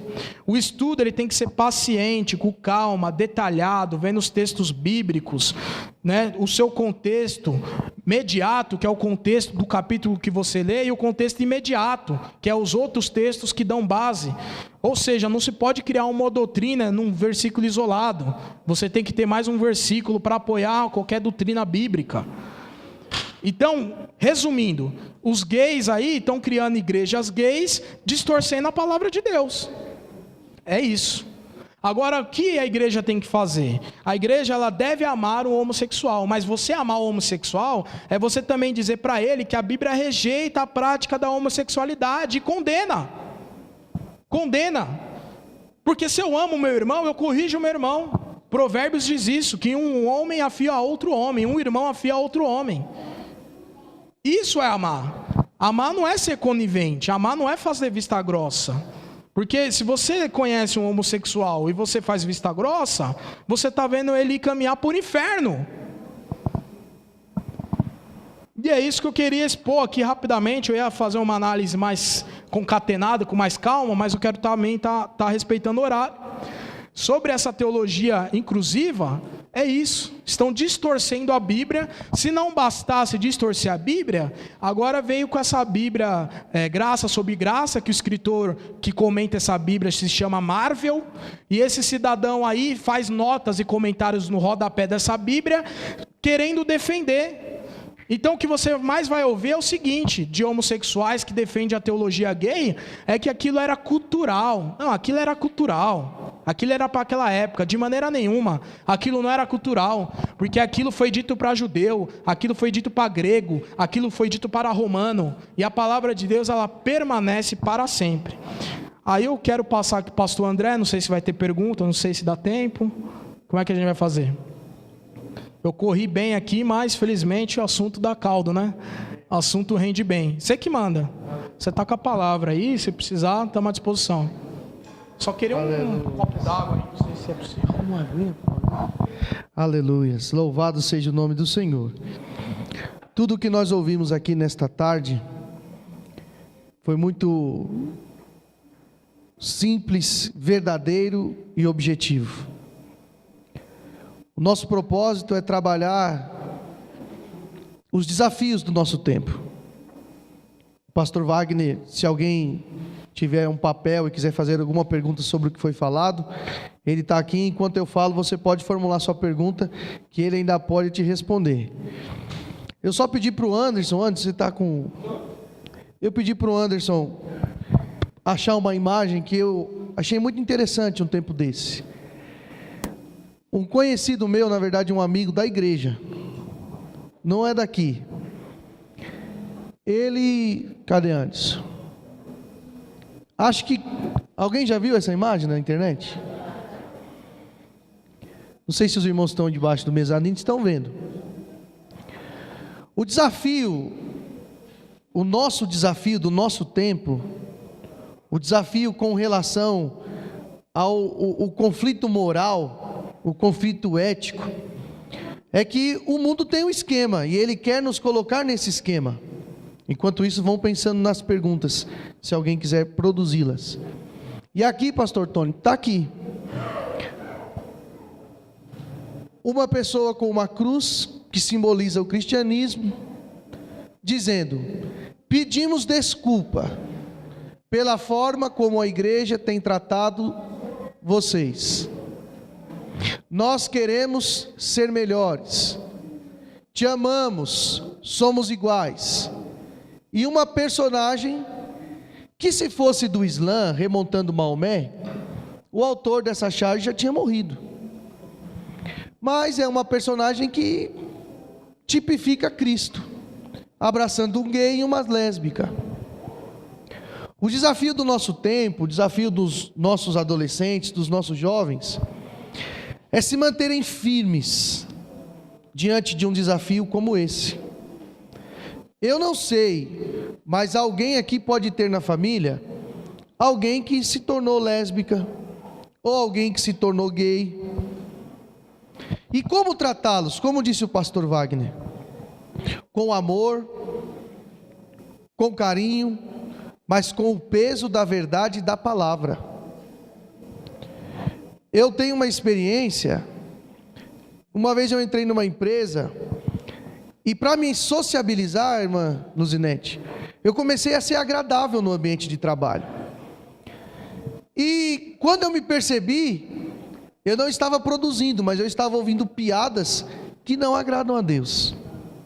E um dia eu estava nesse ambiente, querendo agradar, porque eu tinha que fazer um ambiente. O Espírito Santo de Deus falou: o que você está fazendo aí? Por que é que você está querendo ser agradável a pessoas que me desagradam? E esse é o nosso desafio como igreja, como jovens e como adolescentes. Nós não precisamos agradar o mundo, nós precisamos agradar o Senhor. O conflito moral sempre vai existir. O perigo da sedução da ideia do mundo sempre vai existir. Existem dois modelos de condutas: o modelo de Deus e o modelo do mundo. Escolha o modelo de Deus. Tudo o que foi dito aqui nesta tarde é dito para o nosso bom andamento na vida cristã.